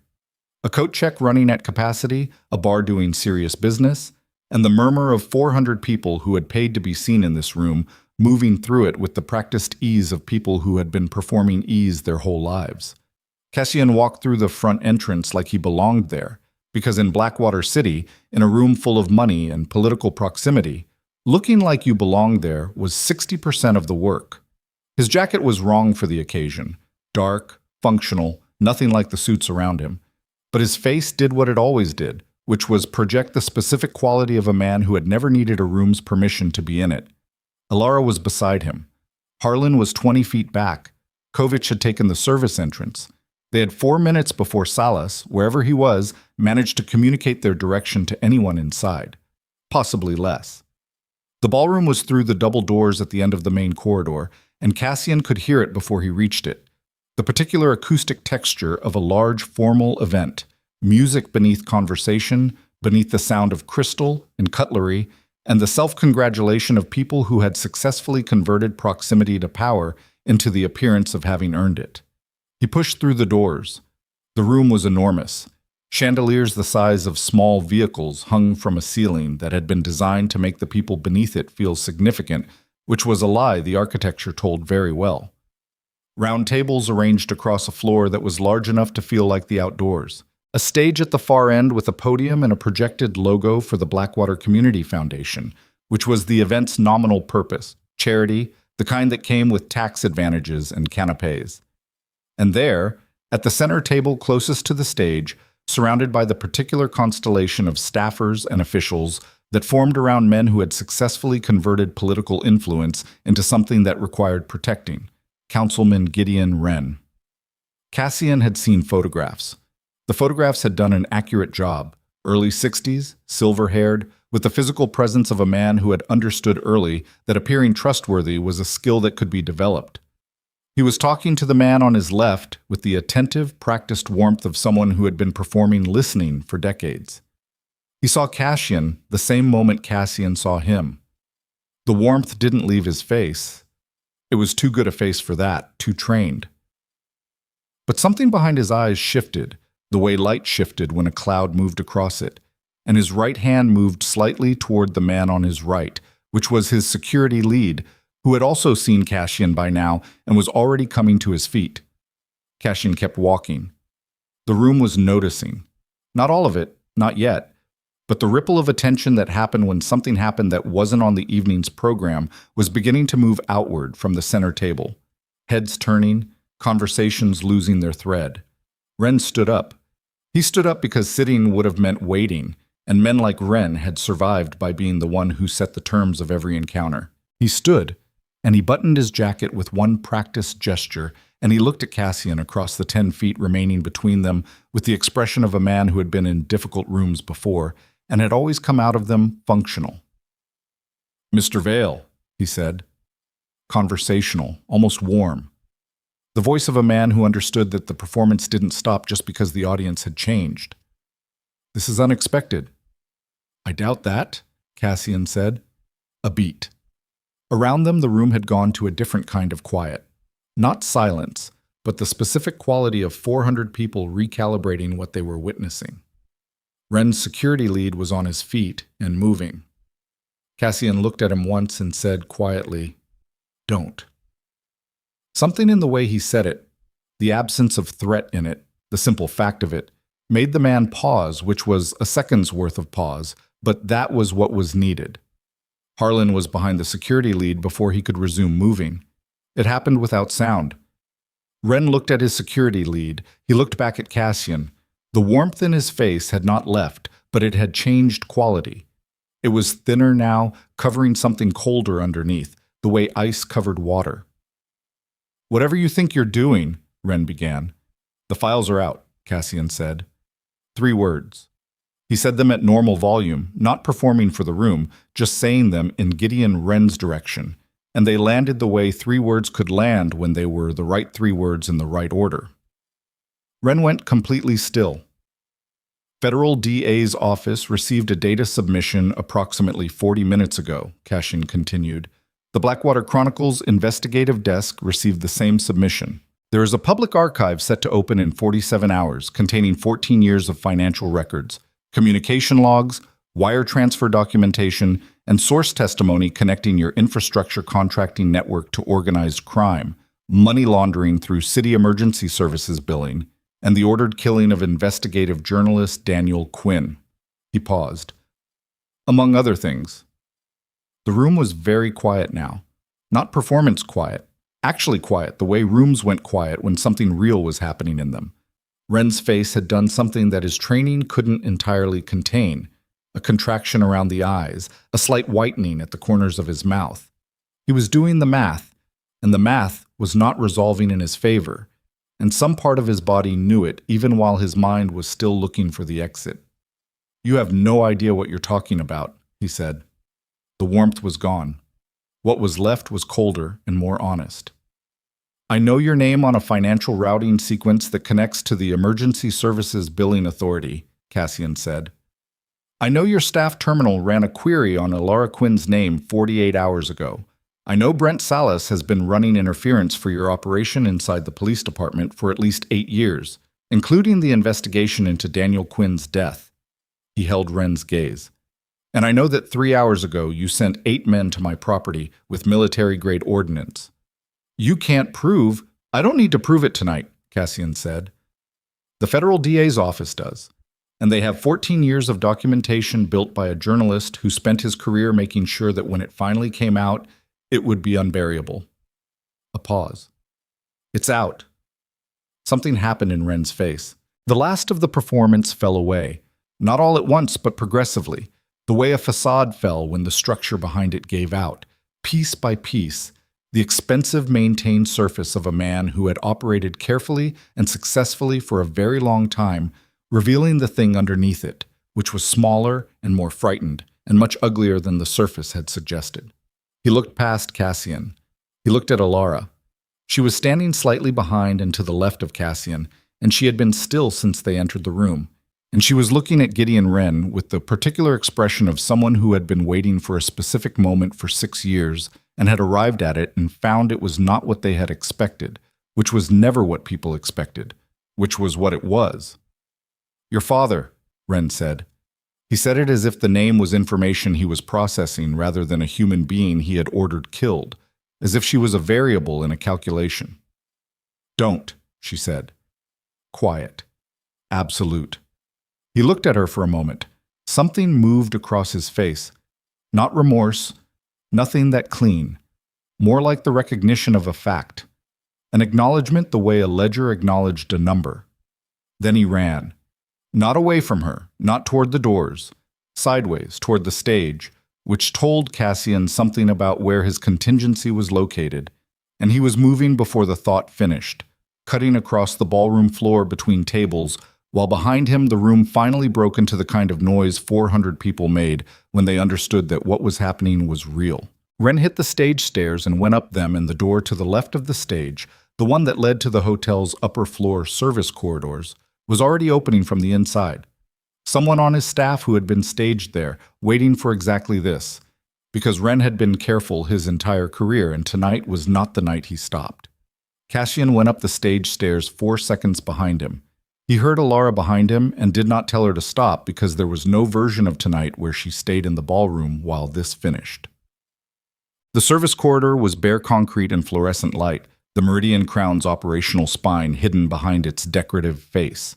Wren was 30 feet ahead, moving faster than a 60-year-old man in a formal suit had any right to move, fueled by the specific energy of a person who understood that this was not recoverable and that what was at stake now was not reputation or office, but something more fundamental. The man who had come out of the stage door, a thick-shouldered figure in a staff jacket who was not staff, stepped into Cassian's path and led with his elbow, and Cassian took it across the shoulder rather than the face, which was the difference between stumbling and going down. And he stumbled, hit the corridor wall with his damaged ribs, and the pain was white and total. And he pushed through it because the alternative to pushing through it was the floor, and the floor was not an option. The man came again. Cassian let him close the distance and then made it cost him. 2 precise exchanges that ended with the man against the opposite wall and then on the floor of the corridor, and the whole thing took 9 seconds and left Cassian's side reporting damage that he was going to have to address eventually. He kept moving. Elara was still with him. She had gone around the man on the floor without breaking stride and was matching Cassian's pace with her jaw set and her eyes forward. The corridor ended at a stairwell. The door was swinging shut. They went through it and up, and the stairwell went 2 floors before it opened onto a wider corridor that smelled like carpet cleaner and recycled air, the hotel's upper residential level. Emergency lighting only up here, the building's main power not extending to unoccupied guest floors after midnight. Wren was at the end of the corridor. He had stopped at a set of double doors that opened onto, Cassian recognized the architectural position, the roof terrace. The Meridian Crown's rooftop was a feature, accessible for private events, with a helipad at the north end that the hotel maintained for a small clientele who arrived and departed without wanting to be seen at ground level. Wren had the doors open and was through them and into the rain which had started somewhere in the last hour. The same rain that had started all of this, heavy and cold and indifferent to whatever human urgency was moving through it. Cassian came through the doors. The rooftop terrace was a wide expanse of treated concrete and planters that had been designed for summer evenings and were not designed for this. Rain hammered everything flat. The harbor spread below on three sides. The city's light reflected upward through the downpour, turning the low clouds amber and white and giving the darkness above the rooftop a strange, suffused luminescence. Wren was at the edge of the helipad, which was lit by its own low-perimeter lighting, the H painted in white, now rain-slicked and shining. He had stopped because there was nowhere further to go. The helipad ended at a safety railing, and below the railing was the drop to the street, 40 floors of glass and steel, the harbor traffic far below looking like moving lights through smeared glass. He turned when he heard Cassian come through the doors. His face was wet. His silver hair was flat against his head.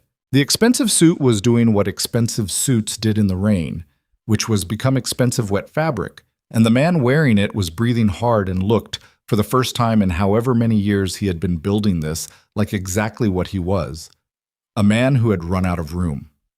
Cassian walked toward him. He kept his weapon at his side. He walked at the pace of someone who was not in a hurry because there was nowhere for the conversation to go except where it was going. Elara came through the doors behind him and stopped.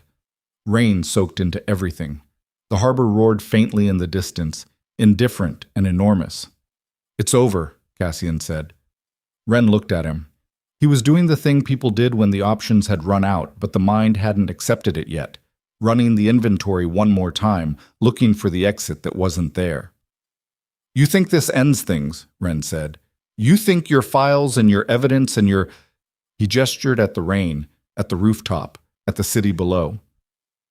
"You have no idea how deep this goes. You and the girl and your documentation. You've scratched the surface. The people above me will have their turn," Cassian said. "Tonight is yours." "You're going to kill me," Wren said. Not a question. He said it with a specific flatness that was almost acceptance. "I'm going to give you to the federal investigators who are currently being briefed from a 14-year archive that your own operation was too arrogant to know existed," Cassian said. "What happens to you after that is their business." Something in Wren's face moved. He had expected death. Death was, in a certain accounting, cleaner. Death had no discovery process, no public record, no daily reckoning. Death was something that could be managed by the people above him, retrospectively, as a narrative. Federal investigation was not clean. "You don't get it," Wren said, and his voice had dropped, had lost the performance quality entirely, had become just a voice, tired and exposed and carrying something that had been carried for a long time. "I didn't build this. I inherited it. It was already running when I came into office. The contracts, the network, the arrangements, they were already in place. I made the choice to use what was there." "And Daniel Quinn," Elara said. She had come forward. She was standing beside Cassian now, rain-soaked, her dark hair flat against her face, the bruising around her eye the color of a sky before a worse storm. Wren looked at her. "He was going to publish," Wren said. "If he had published, he was going to tell the truth," Elara said, "about what this city was doing with its own money and its own people. That's all he was doing." "It would have dismantled—" "I know what it would have done," she said. "I know exactly what it would have done, because I've spent 48 hours reading everything he built, and it would have done what it's going to do now, 6 years later, except he would have been alive to see it." Her voice was not raised. It was the most controlled she had sounded since the kitchen floor. "And I would have had more time with him." The rain came down between them. Wren looked at her for a long moment. Something in his face was doing something that was not quite recognizable. Not guilt, which would have been too simple, but something adjacent to the acknowledgement of a cost. A recognition that the ledger had a side he had not been looking at. He didn't say anything. There was nothing to say that wouldn't be worse than silence, and somewhere in the wreckage of the evening he had found that much clarity. A door opened behind them. Not the terrace door. A stairwell access on the far side of the helipad. 2 men came through it, and Cassian turned and then stopped, because the two men had federal credentials extended in front of them like physical evidence of everything that had been set in motion tonight. Harlan had made calls. Harlan always made calls. In the chaos of the ballroom, while Cassian was in the corridor with his ribs and the stairwell and the rain, Harlan had made the calls that needed to be made to the people who had been waiting, at the federal level, away from Blackwater's local apparatus, away from Salas's reach, for something solid enough to move on. The files had been solid enough.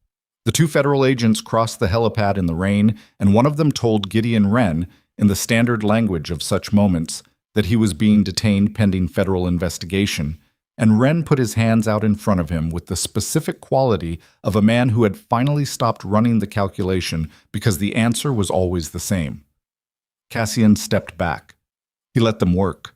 He stood at the edge of the helipad and looked at the harbor below, and the rain hit the back of his neck and ran under his collar, and he was very tired in the way that went deeper than the body, the kind of tired that lived in the part of you that had been carrying something for a long time. Elara stood beside him, not close enough to touch, just beside him, the way she had been beside him since the boat, since the water, since the city's nighttime machinery had stopped being the backdrop and started being the thing itself. She watched them take Wren to the stairwell door. She watched until the door closed and he was gone. Then she looked at the harbor. "Salas," she said. "Federal jurisdiction now," Cassian said. "He'll run, but they'll find him. He can't disappear the way Wren can. He's too visible, too much paper attached to him." She nodded. She was quiet for a moment. The rain eased slightly, the way it sometimes eased without stopping, a reduction in intensity rather than an end. "The witnesses," she said. "The people on the hit list." Harlan flagged them all tonight. Federal protection requests are already moving. He paused. The ones who are still reachable are being reached. She took that in. She processed it with the systematic thoroughness she brought to everything. "Marcus fell," she said. He'll testify. He's already agreed." Another silence. Longer this time. "The reporter," she said. "My father's reporter. She'll run the story." "She'll run everything," Cassian said. 14 years of it. It will take months to fully publish. It will be the longest story she's ever written." Elara looked at the harbor. Below them, Blackwater City ran its nighttime operations, its lights multiplied and fractured by the rain, its ordinary machinery continuing because cities continued regardless, the dispatch centers processing calls, the port moving freight, the streets carrying the people who had nothing to do with any of what had happened tonight and would wake up tomorrow and read about it in the way people read about the city they lived in, from a distance, with the sense that it happened in a different city than the one they inhabited. "He would have wanted to see it," she said. "My father." There was nothing to add to that. Cassian didn't try. She breathed in slowly, then out. The rain touched her face and she didn't wipe it away. "You're going to disappear," she said. Not accusatory, observational. "After this. Whatever the federal investigation does, yet you're not part of it. You'll step back and let it move without you, and nobody will be able to put you in this building tonight or on that boat or in the Renner Street dispatch office." "That's the general idea," he said. "And your operation. Parts of it will continue, other parts won't." He paused. "Some things can't continue the same way after certain nights." She looked at him. The harbor light from below reached her face and made something of the bruising and the rain and the 2 days she was carrying in the lines around her eyes. "Your sister," she said. "You should tell her." He was quiet. "About my father," she said. "She should know what he did. Not what happened to him. She doesn't need that. But that he existed and that he was who he was." She paused. "He would have wanted someone to know." Cassian looked at the harbor.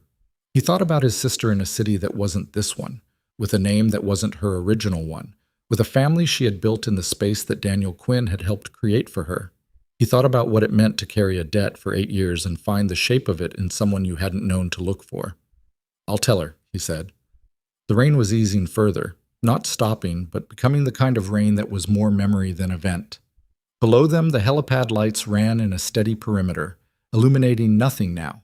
The helicopter that Wren had presumably been counting on not arriving because whoever was supposed to send it had received other information tonight and made other calculations. "Where do you go now?" Elara asked. It was the question he hadn't been answering for himself yet. The estate was gone. The parts of his operation that Wren had touched were compromised and needed to be dismantled or rebuilt from nothing. He had 4 trusted people remaining, and one of them had 20 years of accumulated knowledge, and none of them had a stable base. "Away from here first," he said. "The rest comes after." She recognized the words. He had said them on the water. She didn't smile. The split lip was still healing, and besides, it wasn't a smiling moment. But something in her face acknowledged it. "I have to go back," she said. "To dispatch. To my life." She said it with the particular tone of someone assessing what that meant, what was still there when you came back to a thing after something like this. "My supervisor thinks I have a family emergency, which is not entirely inaccurate." "You'll be called to testify," Cassian said. "At some point. Federal process." "I know." "They'll protect you until then." "I know," she said again. She paused. "I'm not afraid of testifying. I have a very good memory." She said it without emphasis, as a plain statement of a plain fact, and it contained everything that plain fact had meant over the last 48 hours. They stood for a moment longer on the rain-slicked rooftop of the Meridian Crown Hotel while the city moved underneath them. Then Cassian said, "Your father was a remarkable man." She looked at him. Something moved through her face, slow and complete, the way weather moved through an open landscape. Nothing held back, nothing performed. "I know," she said. And then, quietly, "Thank you for looking for him." He held her gaze. He thought about what looking for someone meant when you never found them in time, and what it meant to find them in a form you hadn't expected, through a daughter who had inherited the quality that had made him worth looking for in the first place. "He found me," Cassian said. "He found me a long time ago. He just didn't know it." She looked at him for another moment. Then she looked at the harbor one more time, at the water that received everything the city shed into it, rain and light and all the weight of what people did to each other and called civilization. And something in her posture changed, not loosened exactly, more like something was set down. The particular shift of a body after it has been carrying something for a very long time and has finally placed it somewhere permanent. She turned from the railing. Cassian turned with her. They went back through the terrace doors and into the dry corridor and down through the building's back passages, past the evidence of an evening that had become something other than what it was advertised as, through the service exit into the cold street where Harlan was waiting with a vehicle, and the city was still running its indifferent machinery all around them. 3 weeks later, the first stories broke. The Blackwater Chronicle ran them across 4 days, a series built from the archive that Daniel Quinn had spent 14 years constructing inside a billing system nobody had thought to look in. The reporter who had published his last 3 stories wrote them with the specificity of someone who understood that the best tribute to a source was accuracy, and she was accurate, and the accuracy was devastating. Councilman Gideon Wren was formally indicted on 43 counts, including racketeering, conspiracy, money laundering, and complicity in 2 deaths. His lawyers entered pleas that the federal prosecutors appeared to find instructive rather than persuasive. The trial date was set. Brent Salas was arrested in a hotel room in a city 400 miles from Blackwater, apparently having run with the deliberateness of a man who had always known running might be necessary and had made contingencies that turned out not to be contingent enough. He was extradited. He was indicted separately. The charges included the original obstruction of the Daniel Quinn investigation, which had been reclassified as something more significant. Tomas Breck was arrested in connection with the witness compromise. Novak Castle's operation was dismantled over 6 weeks by federal agents who had, apparently, been waiting for a thread solid enough to pull. When they pulled it, a significant portion of Blackwater's underground casino infrastructure came apart in a way that would take years to fully document. Davi Wren was found in a suburban apartment 2 states away, which was further than most people expected and not far enough. He cooperated. His cooperation was noted and his sentencing would reflect it, which was the kind of outcome that was neither satisfying nor surprising. The federal witness protection and oversight processes absorbed the names from the hit list and accounted for everyone who was still living. Some of them testified. All of them survived long enough to testify, which was the important thing. Marcus Fell testified for 3 days. He was thorough, patient, and precise in the way of a man who had spent 8 weeks in a room with nothing to do but remember things and had used the time well. His testimony connected 2 decades of financial irregularity to the names that the archive named, and by the end of the 3rd day, the federal courtroom had the quality of a room in which something was being completed. The autumn came to Blackwater City the way autumn came, incrementally, reluctantly, the heat giving up a little more each week until one morning you woke up and the harbor had a different color, and the sky had a different weight, and the city looked briefly like a place that was beginning something rather than ending it. Elara Quinn went back to dispatch. She went back because it was her work, and she was good at it, and because the part of her that had learned to listen to voices in trouble and route help toward them had not been altered by what she had been through. It had been, if anything, confirmed. She knew more now about what the city was underneath its presentation, about the machinery that ran through its official structures, and the things that had been running through that machinery, and that knowledge sat in her differently than most knowledge sat in most people. It didn't make her harder, it made her more exact. Her supervisor asked no questions about the family emergency. The bruising had faded. The lip had healed. She sat in her chair at her station and put on her headset, and the city came through the line the way it always came through, call by call. Each one its own small emergency, its own particular human moment at the edge of something. And she handled each one with the same careful attention she had always given them and always would. Some evenings she took the long route home, along the harbor walk, where the water ran steel gray in the autumn light, and the Meridian Crown was visible in the middle distance, its tower rising above the other towers, its rooftop helipad a small mark against the sky. She looked at it sometimes and didn't think about any one particular thing. Just looked. The way you looked at places where something had happened and felt the weight of having been there. Her father's archive was part of the public record now. She had read all of it, in the evenings over 2 weeks, at her kitchen table with tea that went cold because she kept forgetting to drink it. She read it the way you read something that someone you loved had made, looking not just at what it said, but at the person making it, at the choices and the shapes and the 14 years of patience. He had been afraid. She could see it in the way he organized certain sections, the careful distance he maintained from the most dangerous names, the way he backed things up 3 times and embedded them in systems that weren't his own. He had been afraid, and he had kept going anyway, which was not the same as bravery, but was something more complicated and more real. She had a green USB drive on her kitchen windowsill, not her father's. That one was gone. She had bought a new one, the same color, and had put it on the windowsill as a thing that was not a memorial exactly, more like an acknowledgement, a way of saying, I know what this cost. I know what it was worth. On an evening in late October, she got a letter. No return address. Postmarked from a city she didn't recognize. Inside, 1 page, handwritten in a script that was spare and economical, the way the writer approached most things. It said, My sister knows. She wanted you to know that she thinks about what your father did every day. She has for 20 years. Some debts are too large to repay and too important to stop trying. It was not signed. It didn't need to be.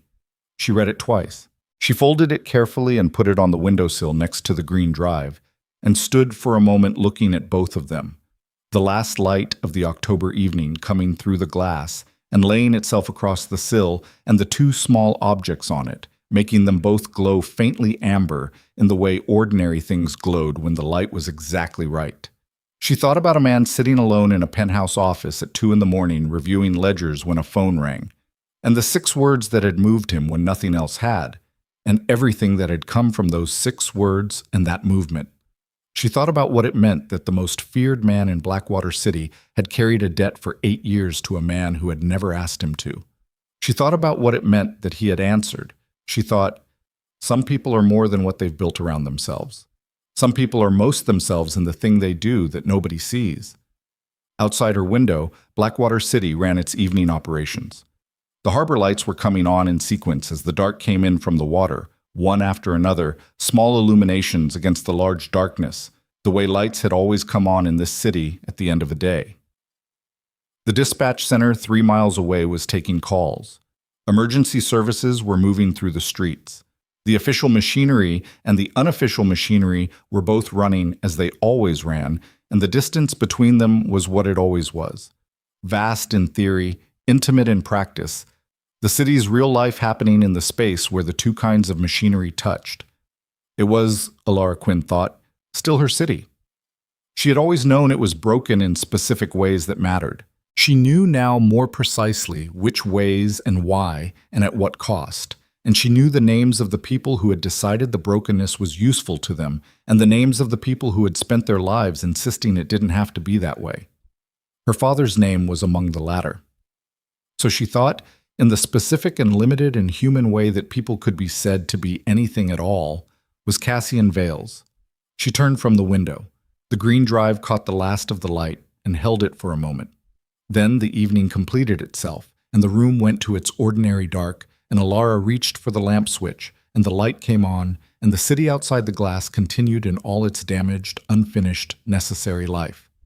The harbor received the last of the day's rain and held it in its cold, indifferent immensity, carrying everything the city gave it out toward the open water, toward the place where the darkness had no edge, the place where everything the city shed eventually arrived and was finally, silently let go.